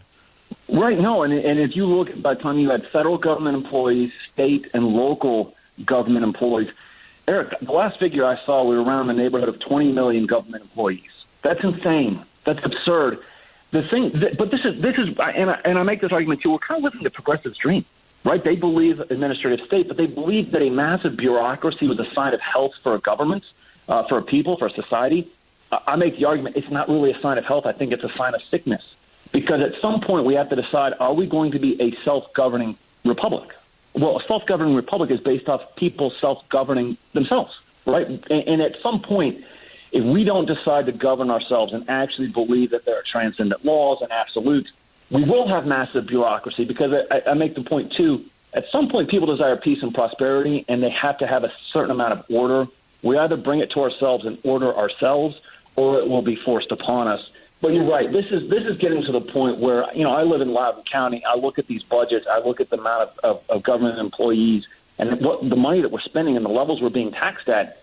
This is insane. At some point, we have to decide this is the role of government and this is not the role of government. And if we don't, this, government once started. It seems once government is started, once a project is started, once a regulation is started, it never stops. It just continues to build and build and build. So I make the argument we've got to stop. We have to stop, and then we have to start reversing and devolving and shutting some of this stuff down. Kind of get us back into the proper balance of where we started a couple hundred years ago. Well, you mentioned Loudoun County, and for folks who don't know, Loudoun County is in Northern Virginia, and this growth in Northern Virginia of not just federal government employees shifting the state towards the Democrats, but also the massive number of Fortune 500 companies. You drive that road out to Dulles now, and you head out towards Purcellville. You've got these massive Fortune 500 companies that are building headquarters there. Jeff Bezos now moving moving into the area and others, all to be closer and closer to the federal government. That seems almost like a court relationship, courtiers in a royal court, people trying to be close to that power. Well, I say that Washington, D.C. has a whiff of Versailles about it. And by that I mean, if you look back at French history in Versailles, the people, the rulers, the ruling class, and that included not only the king and his courtiers, but everybody else, they were detached from the people, and they were rigging a system for themselves to benefit themselves. And you look at where we are right now in Washington, D.C., with not only what I call a ruling class, an administrative state, big corporations and big government are not the friends of freedom, right? And as you said, I mean, I live 30 minutes from the tech corridor in the Reston Herndon area where you were talking about all this massive growth. They're coming here so that they can get these government contracts, so they can get some of these government subsidies. And so I look at this, and at some point we have to decide, big government, big corporations, these are the enemy of freedom, these are the enemy of the people. At what point do we find a proper balance? And I have to tell you, Eric, I went in to the White House December of 2017 with this whole great tax bill, big corporate tax cuts, and I said, listen, I get it. I appreciate what you're doing for corporations. At the same time, half the private sector jobs come from small businesses. Why are you not giving them the equivalent tax cut to actually give them the benefit as they provide nearly half of the private sector jobs? And I was basically told, what, are you not happy that they get a break? I'm like, no, I am. At the same time, we should start thinking about how we actually benefit small businesses, who I think are far more pro-American in their worldview than our multinational corporate global corporations. Well, you know, it's funny you say that, because I've got some disagreements with Josh Hawley on some of his policy pursuits, but I agree with him strongly on the idea that Washington tends to forget the small and medium-sized businesses in favor of the major corporations. And we see that here in Georgia as well, where you've got, and around the country, you get crony capitalist tax breaks from governments to bring in a Fortune 500 company that then competes directly with a company that's a Virginia-owned or a Georgia-owned company. Right. Well, and part of the problem is because these corporations have so much money, they have the ability to have a massive lobbying shop. And I tell, when I do American majority trainings, I'm out there in the field, I tell people part of the problem that we have today is you have all of these special interests that have all of these massive lobbying shops that are in your elected officials' offices every day, multiple times a day sometimes. How often are you seeing your elected official? How often are you having conversations with them? And the problem is, and you know this, most of our elected officials are experts in self-preservation, right? And they're going to respond that when the bell rings, they're going to respond to it. Who's ringing the bell? And sadly, it's not the American people; it's other interests. But I have to tell you, Eric, I know we've had this conversation as well. But speaking of the Senate, you know, you go back and look at the founding fathers and what they actually envisioned for the U.S. Senate. I actually propose, I think one of the most damaging things to our republic was the passage of the 17th Amendment. And so I throw out, hey, let's have this conversation, because the founders envisioned the U.S. Senate being the state's house, right? The U.S. House of Representatives is the people's house. The Senate is the state's house. And for the first 123 years of our republic, the state legislators actually were the ones that confirmed Senate nominations to the U.S. Senate. It anchored them to their states, and it really gave federalism life. When we passed the 17th Amendment in the early 1900s, it removed senators from some of those obligations and accountability to their states. And so these are some of the reform ideas I put out in the book. And, you know, at some point we've got to have these conversations. Is this what we really want or not? And if we don't, well, we're not really living a constitutional republic. We're almost out of time, but to that point, you know, I always say that the Democrats complain about money in politics. If suddenly you made the Senate be appointed again by the state legislatures, suddenly you dilute the money in politics, because you've got to spread it out across 50 state legislatures as opposed to focusing on 100 people, or really 34 at one time in Washington. No, that's right. And again, it's the whole idea, as Josh Hawley and Marsha Blackburn are saying, devolve the bureaucracy out of D.C., devolve this power in the U.S. Senate back to the states, diffuse the power. Again, it goes back to founders knew we're no angels, right? You have to diffuse the power, not only between the branches of the federal government, but diffuse the power as far down as you can into localities, into the townships. And I talk a little bit about de Tocqueville and the whole idea of really not only the laboratory of freedom, but if people will put their rights and their freedoms into action in their local townships, then they begin to take back their freedom. They put their freedom into action, and they start to pull that power back it all kind of comes down to, I mean, this is another inspiration for the book, Eric. We're not really teaching real history and civics in our schools anymore. No, we're not. And so that was one of the things where I'm like, okay, I'm going to write a fairly brief book, 280 pages.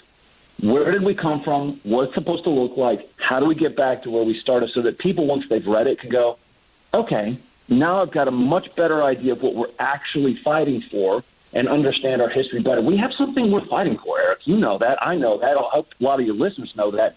But we've got to have more ammunition in this fight, not only against socialism, but against this massive administrative state. Amen to that. Ned Ryan, thanks very much for stopping by the books, Restoring Our Republic. Merry Christmas to you and your family.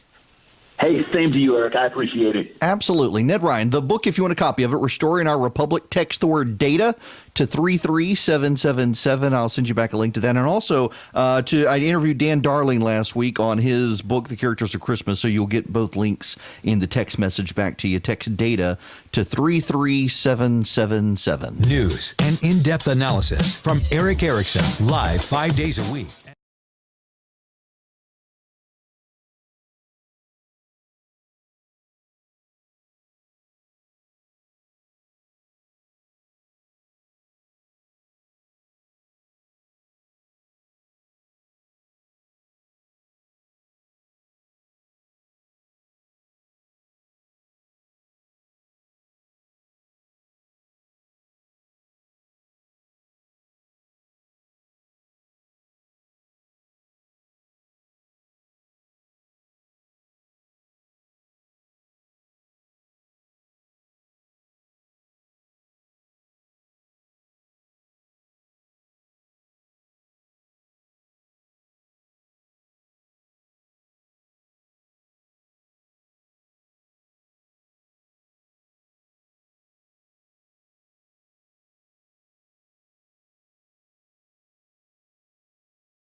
It is Erick Erickson here, the Erick Erickson Show across the state of Georgia. The phone number is 877-97-ERIC, 877-973-7425. When we come back at the top of the hour, there's a story in the AJC, Atlanta Journal-Constitution, about polling precincts in Georgia being closed and the impact that's having. National reporters are picking it up as proof that Stacey Abrams had the race stolen from her.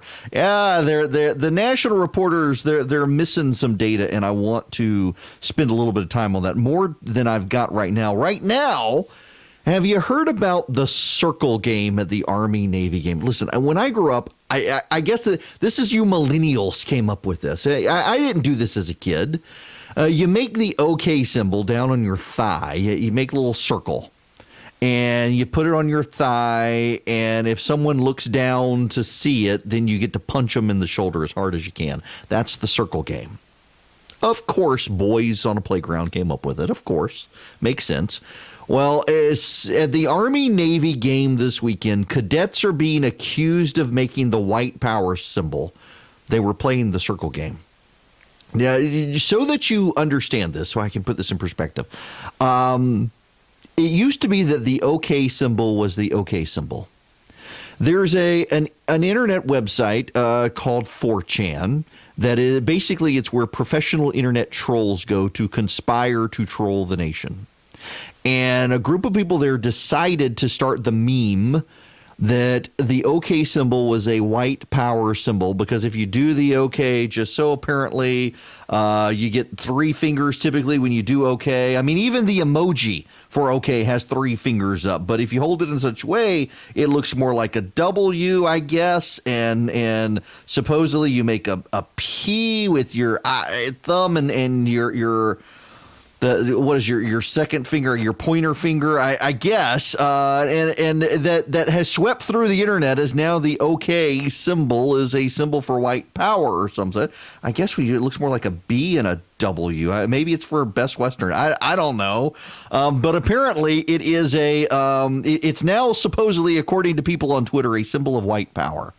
I had no idea. I mean, I've been making the OK symbol about things forever, and so have you. And apparently, if you live on the internet now, it's a symbol of white power.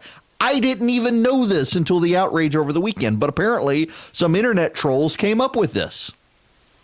I guess now that I think about it, some kid got in trouble at the White House for supposedly doing this, but it's an internet meme by a bunch of idiot trolls online.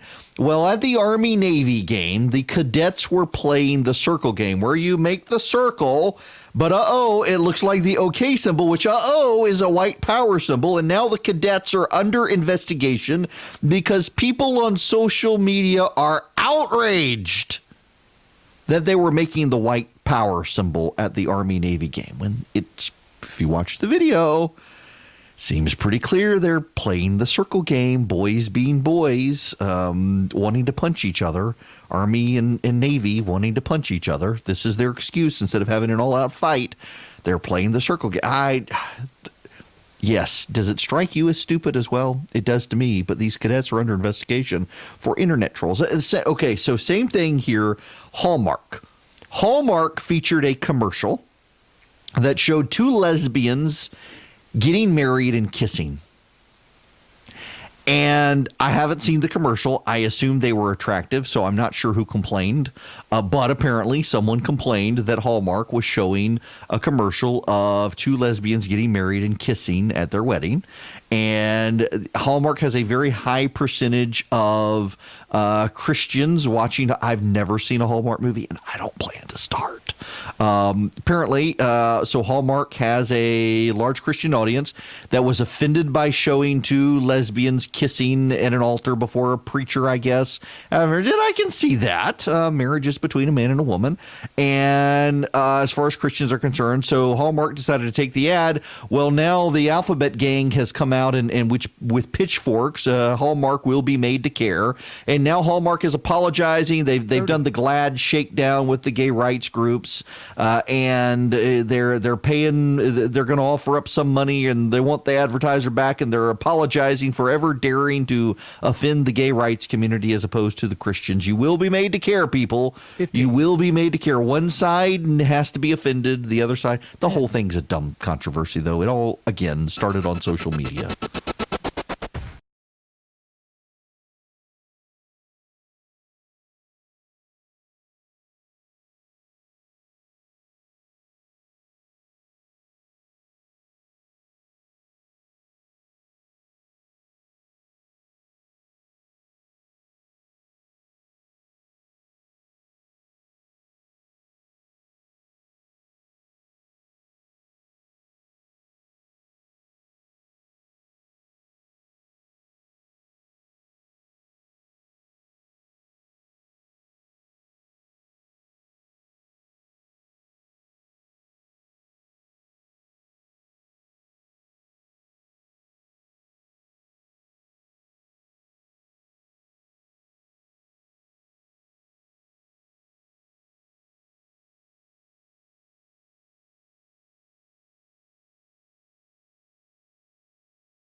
Hello and welcome. It is Erick Erickson here across the state of Georgia, around the nation, and on the internet. The Erick Erickson Show. The phone number, if you would like to be a part of the program, 877-97-ERIC, 877-973-7425. It's finally starting to warm up here. Everybody's up. Nope. Clarksville, no, you're still below 60. The rest of us are above 60 here and making it 63, thank goodness. And blue sky outside the office. This weekend, the rain was just, it was off-putting. Okay. We need to discuss the Voting Rights Act story in the AJC. You should know, however, there is some breaking news right now. A group has asked a federal judge to stop the purging of voters in the state. Federal judge is being asked to prevent Georgia election officials from canceling over 120,000 inactive voters. Fair Fight Action, that Stacey Abrams group, is suing the state over voting rights. They're asking, I don't know who, Steve Jones. I gotta tell you, just as an aside here, can Republicans get a clue? In Georgia, you know this stuff is going to happen. You know it's going to happen.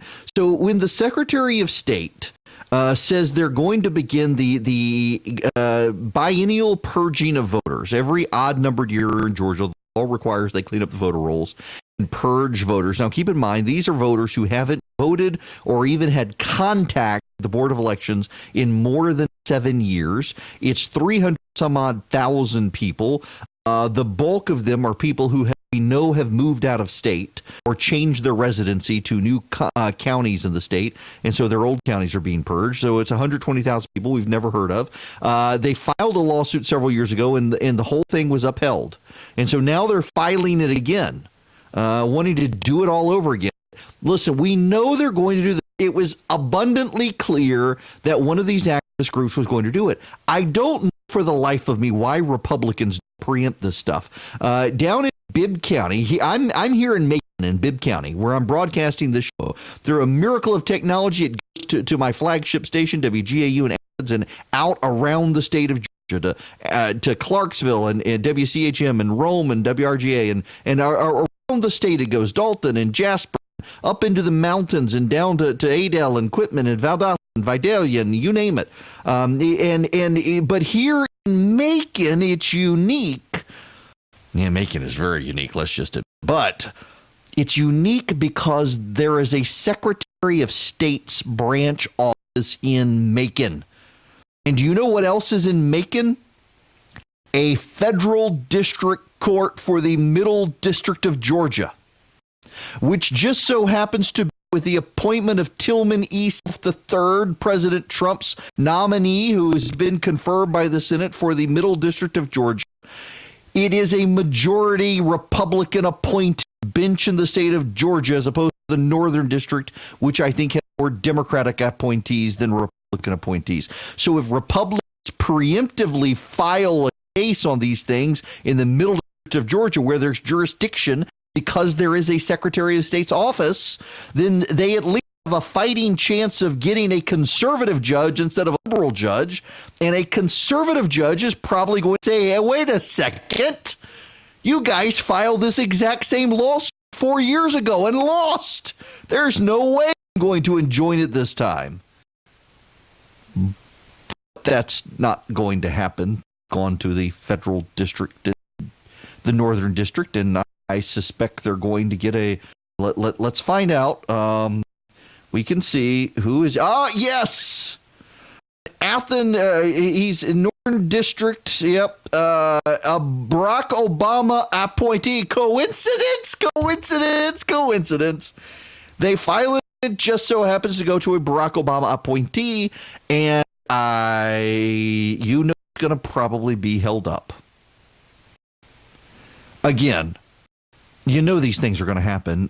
Be preemptive about it, folks. Be preemptive. But there's a larger story in the AJC, and man, the national media is missing the context of these things. Let me read you an excerpt. Jake Tapp tweeted out an excerpt here. Precinct closures and longer distances likely prevented an estimated 54,000 to 85,000 voters from casting ballots on Election Day last according to the AJC's findings. Now that sounds bad, doesn't it? The AJC, the Atlanta Journal-Constitution, Georgia's 7 million registered voters compared how distance to their local precincts increased or decreased from 2012 to 2018. During that time, election officials shut down 8% of Georgia's polling places and relocated nearly 40% of the state's precincts.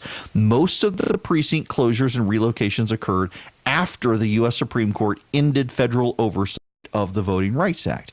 The AJC analysis, by two nonpartisan statistics experts, showed a clear link between turnout and reduced voting access. The further voters live from their precincts, the less likely they are to cast a ballot. Precinct closures and longer distances likely prevented an estimated 50,000 to 85,000 voters from casting ballots. And the impact was greater on black voters than white ones. If black voters were 20% more likely to miss elections because of long distances. Without those precinct relocations, overall election day turnout likely would have been between 1.2% and 1.8% higher. Not enough for Stacey Abrams to have gotten a runoff. But we need to discuss a couple of things that's being left out of the conversation. I happen to know something about this. I was an elections lawyer, graduated from Mercer University's Walter F. George School of Law. I don't know. I don't think you're allowed. I think they're ashamed of Walter George these days at Mercer. You're not allowed to say they took the name off the law school. You know, and all the Confederate whatchamajiggy. He was a U.S. senator, famous, and we got a big in Georgia name for Walter George, but apparently you're not supposed to talk about him anymore at Mercer. But it was at one time the Walter F. George School of Law of Mercer University. Now it's just the Mercer University Law School. Walter F. George. Went to law school, interned in the Secretary of State's office, was an election lawyer. Let me explain the problem here. Prior to the collapse in the Supreme Court of the Voting Rights Act, the majority conservative bench ruled Section 5 unconstitutional. Section 5 is the preclearance. It had to be renewed by Congress repeatedly over the years, and essentially said that southern states who had been part of the Confederacy had to get federal government permission to make any changes to elections. You want districts redrawn, you got to get clearance from the federal government. And if it was a Democrat in charge, guess what? They're going to give you preclearance if you're a Republican. And if you're a Republican in charge of Washington, the Democrats weren't going to get preclearance. It was all, it became a shakedown scheme, a partisan shakedown scheme, and it wasn't doing any good. And ultimately, the Supreme Court decided that, you know what, the Civil War is more than 100 years ago. You now have in a lot of these counties where people are complaining, you got majority Democrats in charge, you got majority black Democrats in charge. Hard to say they're discriminating a majority county, discriminating against a majority black residents. Hard to say that's discrimination. Also, there's plenty of discrimination in northern states that the Voting Rights Act doesn't account for. Among other reasons, that Section 5 preclearance was thrown out by the Supreme Court. Now, here's what used to happen when the Voting Rights Act Section 5 was in place. If you were, let's take where I am, Bibb County, Georgia. Bibb County is Macon. On the map, it's the center of the state, just north of Warner Robins. And prior to the Voting Rights Act, if the county wanted to close voting precincts, the county had to hire a lawyer to file a petition to the Department of Justice to get the Department of Justice to sign off on closing those precincts. If they couldn't get the Department of Justice to do it, they would have to file a lawsuit and get a court to say it was okay for them to do it. So you know what happened? They just didn't do anything. They didn't bother. It's too expensive. You want to close precincts because you don't have the money to keep that many precincts open. Well, it costs more to hire lawyers to do the pre-clearance stuff, so you just spend the money and you raise people's taxes and you spend money to keep open polling precincts, never mind the shift in population. Now, here's one of the things that's happening in Georgia. Rural populations in Georgia are reducing. And because rural populations in Georgia are reducing as younger people move into cities and suburban areas, they have all these precincts and they don't have as many people living there anymore. So some of these, let's take Macon County, Georgia, for example. Macon County, Georgia, poor county, predominantly black. They want to reduce their polling precincts because they don't have as many people. They can't sustain it. They don't have the money. They need to consolidate precincts. Well, they don't have the money to hire a lawyer to go to Washington to file clearance authorization, but they also don't have the money to keep these precincts open. So what do? Well, if they raise taxes, they chase more people out of the county. But that's basically what they got to do. Got to reallocate from law enforcement or education or other things to keep these precincts open. Well, now that pre-clearance is gone, they can actually close their precincts down. In many cases, you have poor counties, or take Wilkinson, which I think is the poorest county in the state. Large county in middle Georgia, very poor, a lot of dirt roads, a lot of people leaving the county, not a lot of industry anymore. It's a beautiful place, though. Man, if I had a bunch of money, I'd probably buy a massive tract of land out near there. Commute. It's a beautiful area, but it's a very poor rural area. And they want to consolidate some precincts. They want to combine some precincts. They don't have the money to keep them open. They don't have the money to pre-clear. They're kind of stuck. Well, now that pre-clearance is gone, they can make the changes they want. And you're talking about counties that are predominantly Democrat, predominantly majority minority. And in many cases, you're talking about counties where the majority of the county commission or the board of elections are black. And you've got outside groups that supported Stacey Abrams and supports Democrats claiming that this is racism. The reality is that counties are shrinking in population, they're shrinking in tax base, and they're shrinking in the ability to keep these precincts open. They don't even have enough volunteers. Forget paying poll workers. Let's say everybody, they don't have enough volunteers to man the number of precincts. Not only that, if you will recall, they've got to help maintain the machines. The Secretary of State's office in Atlanta is going to buy everyone the new electronic voting machines, but then they pay to maintain them. Those machines over time, you got to have a good place to store them. Those costs add up. They don't have all those costs. So they've got to consolidate. You won't get that from the typical hysteria you read in this. Georgia leads the nation, according to the AJC, in automatic voter registration, with more than 350,000 new voters signed up when they obtain their driver's license. There are a record 7.4 million registered voters in Georgia, though about 300,000 are scheduled to be canceled because they haven't cast a ballot since early 2012. The Secretary of State said the convenience of voting resulted in record turnout during last year's midterm election, a 57% registered voter participation. He predicted heavy turnout in next year's election as well. There's also ease of early voting. Remember now, in Georgia, you can go to your board of elections and vote a week or ahead of time. Not only that, there's voting by mail. You can fill out a form. You can mail it to your board of elections and say you can't get to your polling precinct, and they can send you a ballot to your house, and you can vote by mail. So you can go to the board of elections and vote early. You can vote by mail in Georgia, or you can show up on election day. And yet somehow moving the polling precinct is bad, or shutting it down. If you'll recall Randolph County is a majority black county run by Democrats in South Georgia. Local officials proposed closing 7 of the 9 precincts in 2018. And the ACLU had a tantrum. They ultimately wound up closing 3 precincts. Those 3 precincts that they closed wound up being the 3 that voted for Donald Trump, by the way. The majority white precincts that voted for Donald Trump. The rest of the precincts stayed open. Media wanted you to believe there was racial animosity, racial bias, and a pro-Brian Kemp bias. Remember, the conspiracy theory was that the county hired elections and consultant who was on the payroll of Brian Kemp's staff, and he was trying to rig the election for Brian Kemp, which was nothing of the sort. It wasn't true at all. And his point was that in the precinct recommending they close, there's a federal law called the Americans with Disabilities Act. And your polling precinct must comply with the ADA. And the precincts did not comply with the ADA, and they did not have the money to upgrade the precincts. Therefore, because on federal law, the precincts needed to close. That's what he advised. Wound up not going with his advice. They closed all the precincts that went Republican. The Democrats on the county commission, majority Democrats, did that.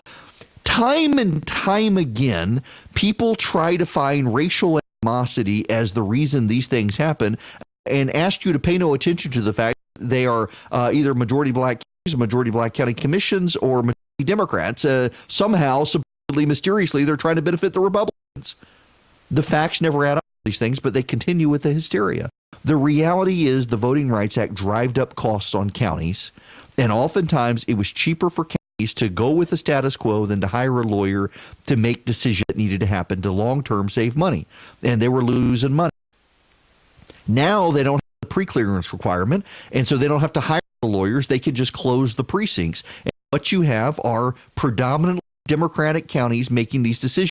Let's not forget the fact it's not the Secretary of State or the governor who makes these decisions.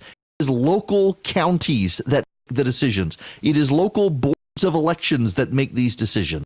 And if you're in a county that is predominantly Democrat, guess what? Your county commission is predominantly Democrat. Your board of election is predominantly Democrat. But somehow the Democrats want you to believe that this is all a subversive plot of Brian Kemp and Donald Trump. Essentially, what they're trying to do is run an election based on a paranoid grievance and a sympathetic reporting apparatus in the state that tells you they're out to get you. When that's not it. You know what ultimately is it? Either they close these precincts or they raise your taxes. Take your pick. Well connected and well respected. It's Erick Erickson, live every weekday.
Hello there. It is Erick Erickson here. The phone number is 877-97-ERIC, 877-973-7425. 246 years ago today, the Boston Tea Party occurred. Yeah, it's just reflecting on that for a moment. The Boston Tea Party is where, the colonists, racists dressed up as Indians climbed aboard and started throwing tea overboard in Boston Harbor. The area that Boston Harbor where the Tea Party happened no longer exists. They essentially built over it, filled it in and built it over, and now part of Boston's Big Dig. But it got the party started, so to speak, with the revolution, and it was a big deal.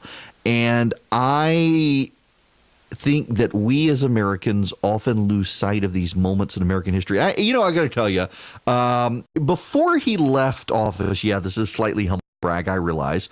Before he left office, Vice President Cheney realized I had not been to the Vice President's mansion and invited me to come up for lunch at the Vice President's mansion in D.C. I was not alone. There were a number of other people there. Bill Sammons, Charles Krauthammer was with me, Fred Barnes, and a few others. It was a great lunch. And somebody, and I forget who, somebody who was there asked Dick Cheney if he saw divine providence in the creation of the United States. And Cheney said he hates to say what the mind of God is, and things like that. But if you read the book, there is a great book, and I read it. Cheney actually sent me a copy of it, 1864, Lincoln at the Gates of History. And it's not a biography of Lincoln. It's a biography of a year in the Civil War. Let's step back a little bit. The song, and I'll spend a little more time. I always do. Next week, I'll be here on Christmas Eve and Christmas. I heard the bells on Christmas Day. It is the Henry Wadsworth Longfellow song, I Heard the Bells on Christmas Day. And Longfellow wrote that poem that was turned into the song. The original poem was Christmas Bells. And Longfellow wrote it on Christmas Day, 1863. He had received word that his oldest son, Charles, had been critically wounded in a battle, and Confederates were making massive gains. By the middle of 1864, as the war is winding up, Lincoln is in danger of losing. The public is soured on the war because the Confederates are making massive advances. The Confederates have gone all the way up into Union territory. This requires Lincoln to write George McClellan and ask, if you're not using the army, might I borrow it? But by the end of 1864, things just, miraculously changed. Let's not mention the conquest of Savannah, shall we? But Cheney pointed to that and said, it's hard to say. God doesn't have a plan in all this.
7425. Down in Thomas County, Georgia.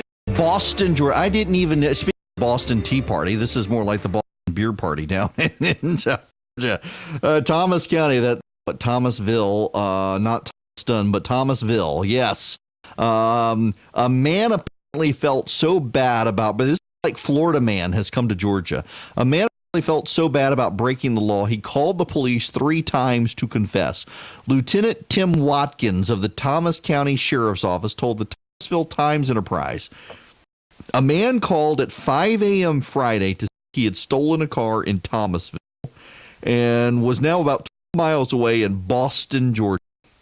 A Boston police officer went looking for the Chevy Impala, and 29-year-old Quint Rashid Langford couldn't find Langford or the Impala. Langford called back again to say where he was, and then finally called a third time to say he had broken into a convenience store and was drinking beer at a convenience store. Wanted to confess and turn himself in. He called 3 times. That was enough for the Boston police to track him down and arrest him. The car has now been found in Thomasville. Langford's going to be charged with second-degree burglary, and theft charges are pending. He's jailed awaiting a bail hearing. It really is. Florida is so close to Georgia where it's Florida man is contagious. I need to go off on a tangent. I got this stuff I'm just going to have to wait for tomorrow. It's been just a random moment. This is an actually Associated Press report that is in Time magazine. But the Thomasville Times-Enterprise has covered it. We had in the front of our neighborhood, if those of you are familiar with Middle Georgia, there's a Bass Pro Shop, and we live near the Bass Pro Shop, and there's a development being built up the other side of the interstate from the Bass Pro Shop, and a water main based on digging, a water main was ruptured. We were without water from Thursday evening at 5 o'clock till about Friday at 3 o'clock. It was supposed to be back on noon. It didn't come back on until 3 o'clock. And we finally got full water pressure, and then a laminated note on our door that there was a boil water advisory until further notice. And then at some point over the weekend, I didn't find it until the night, had a notice hanging on the door that it was all clear, didn't have to boil water anymore. Now, you don't really need to know that, other than I was really amazed that if I went to the Macon Water Authority website where we are, I couldn't find anything on their website about it. And I couldn't find anything in the local newspaper website. I couldn't find anything in any of the local TV websites, anywhere. The only place there was any information that was kept up to date was the Macon Water Authority Facebook page. I had to go to Facebook to find out about the situation. And there are a lot of people, even though most people have Facebook, a lot of people don't. And then there was a chain on Nextdoor. Nextdoor, if you don't know what Nextdoor is, that's kind of like Facebook for neighborhoods. It's actually kind of neat. It's better than your standard social media in that you get a postcard mail that your neighbors have invited you, and here's your code to get into Nextdoor, and it's about your neighborhood as opposed to your city. And there was communication there. What I was struck by is the decline in local media. Our local newspaper here in Georgia is I don't know how many reporters they have, but it's not a lot. And there was actually I was involved in a conversation last Tuesday with an older woman who was so upset now that he can't all he can read are the high school football scores on, and he can't get play-by-play of what happened in the big high school games anymore. Used to have that coverage now, and it really hit home with me with this boil water advisory, the collapse of local media around the state.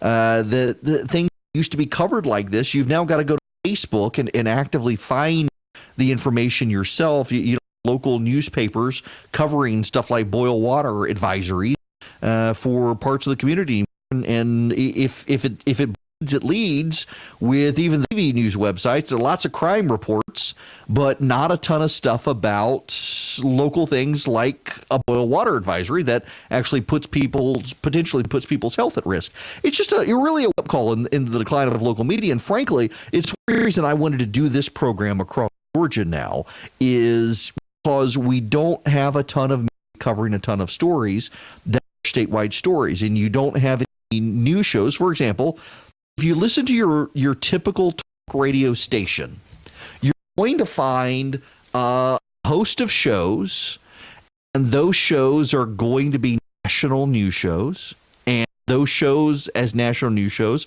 are not going to talk about Georgia politics or Georgia news.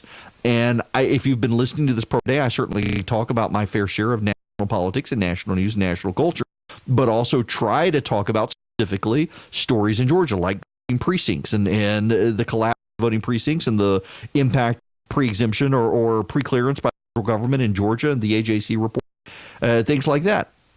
Or this Georgia man getting arrested in Thomasville for stealing the car and breaking into the convenience store to drink beer. You're not going to get those stories at a national level. And it is very hard now for a political candidate, for a senator or the governor or even the vice president or the president to be able to hit all media outlets in Georgia at once. It's one reason I'm so aggressively trying to grow the show across the entire state of Georgia.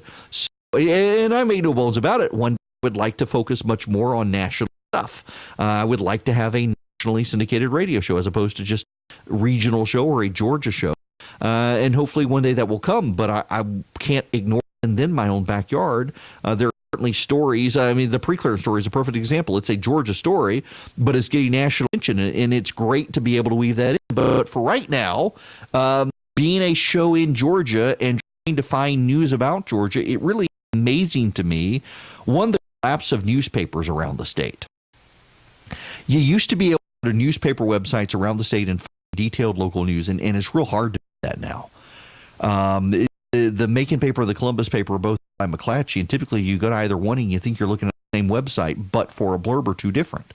But that's not to say that it's not there.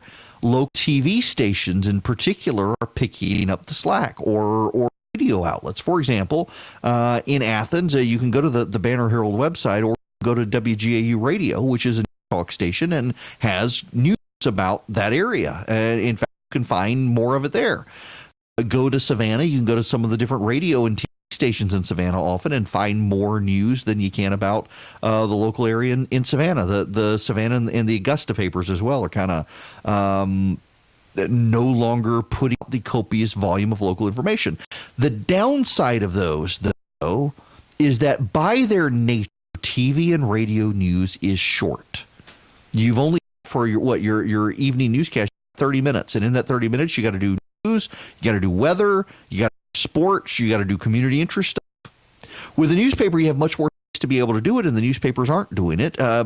Reasons and national companies buying local newspapers and then bleeding the local newspapers dry to subsidize other newspapers. It's become a real problem, and we've heard this happening. We've seen this happening. If you live anywhere in Georgia, by and large, you've experienced this, the decline in local media. But to have this boil water advisory situation this weekend, it really did kind of an eye-opening moment there. One of the stories that has largely flown under the radar as well statewide that I've given some attention to is Georgia Power. Power wants a rate hike, and the Georgia Public Service Commission is expected to vote on that this week. It's actually going to be tomorrow. And I got to tell you, there's an organized campaign against Georgia Power for a rate increase. They wanted a 7% increase. They have cut that percentage increase, and they wanted to go from $10 a month for their basic service fee to $17.95. They're agreeing now to a $14 increase. It would be spread out through to 2022, and they're right, by the way. Let me just cut to the chase here. Georgia Power deserves the rate hike increase, and none of us want to pay more for our rate hike increase, but they make a lot of sense and why they need it. And all you need to do is look at California. In California, the PG&E, the Pacific Gas and Electric, is bankrupt. The utility is bankrupt. The utility kept denied the ability to increase basic service fee. And what was happening is more and more people in California were moving to solar and wind power and taking themselves off the power grid. And they were taking themselves off the power grid. PG&E, the electric company, very much like the situation here in Georgia, when you take yourself off the power grid and put a solar panel on your roof, if there's excess power, the power companies, thanks to lobbyists, the power companies are required to buy the excess power from you. They may not want it, but they're required to buy it from you. What was happening in California, though, is that though the solar panel and windmill user was allowed to sell their excess energy to PG&E, PG&E could not charge them for use of the power lines. That's where the basic service fee comes in for power companies. If you get power from Georgia Power, your power bill may be $50 a month. It may be $300 a month. Every single person pays a basic amount, $10 a month, just to cover maintenance on the lines. So if someone here in Georgia puts a solar panel on their roof and generates excess electricity, they can force Georgia Power to transmit power through Georgia Power's lines, and they're going to get charged $10 for using Georgia Power's lines. In California, the power company was prohibited from allowing people to do that. So what happened in California is the power companies had to meet certain clean energy requirements. They couldn't get clean energy users to help subsidize the cost of maintenance of the line, and so they directed all their money meeting clean energy requirements and did not clean the lines. Now, what are you talking about cleaning lines? Well, part of it is you got to trees. We got big power lines down Bass Road in Macon, where I live, and Georgia Power this past summer came through. They had tree trimmers, hired contractors to come down and clean all the lines so that tree limbs wouldn't fall on them during hurricane season. In California, they stopped doing that. They stopped paying to trim the trees. They stopped paying people to fly over the lines in helicopters and look at the lines to see if there was rust or anything exposed that was wrong. They stopped doing that. It's because they had to comply with their energy costs. If they didn't meet California's clean energy goals, then they were going to be fined way more than they had in the bank. So in addition to not being able to charge people for use of their power lines, they couldn't clean up their power lines because they had to spend their money on other stuff. The whole thing has gone bankrupt now, and all these fires have been started, and now in California, the power company is turning off the lights. When there are high winds that come through now, the power company turns the power off for days at a time in Northern California, and people are in the dark. And a lot of it comes to California told them you weren't allowed to charge people for a basic maintenance fee on the lines. And that's ridiculous. If you use the power line, if you have a power line coming into your home, you should be obligated to help cover that cost. It's part of your bill. You may not like it, but everybody pays it. And thankfully here in Georgia, people who resell their power to Georgia Power, they pay it too. But there's a catch. Some people completely pull themselves off the grid.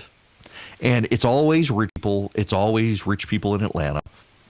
And that means there are fewer people to maintain the grid. And as a result, because there are fewer people that maintain the power grid, the cost goes up for the rest of us. It is unfortunate. It is one of the side effects of people switching to solar and wind.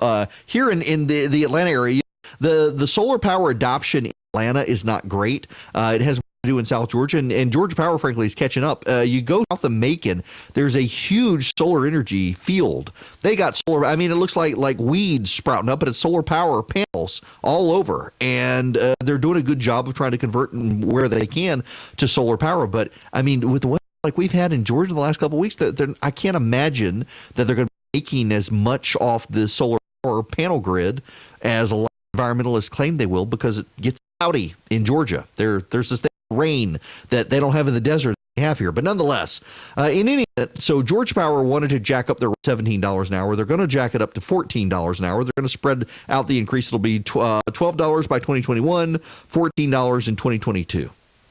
And all of the people who have fought them tooth and nail on any rate increase are suddenly like, oh, yay, this is acceptable. Which I would submit to you gives rise to a lot of cynicism. when they've been fought tooth and nail over the ability to raise the rates. And by the way, you should know they haven't raised rates in a decade. They committed a decade ago to not raising rates for a decade, and now, so they held it at $10. Now they're coming out and saying, okay, time to raise it. They're raising it to 14 from 10 to raise it $4 after a decade of no increase. I think they've probably earned the right to raise the rate. It's going to affect you. It's going to affect me. It's going to affect us all. But it is still a smaller increase than the rate of inflation over the last decade. And you got environmentalists out there blowing them up for it. Maybe we should actually, and you know what the awful fear is? You know what the terrible, awful fear, the attack of the left on Georgia amounts to? They make a profit. How dare they actually make a profit? When did making money become a bad thing? Honest news and conservative views.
It is Erick Erickson. I got to play you some audio from Ben Dominant. She was on Fox News, and he makes a point. You need to listen to his point because it is super relevant to the state of affairs in the United States right now. Well, let me jump in because the Washington Post had a blockbuster series this week obtaining confidential documents about how three administrations, the Bush administration, Obama, and Trump, lied and misled about the Afghan war. We've been now for 18 years. And this wasn't the paper's opinion. This was interviews with top officials, all kinds of documents, and it got very little pickup. It's a huge story, Howie, and it should.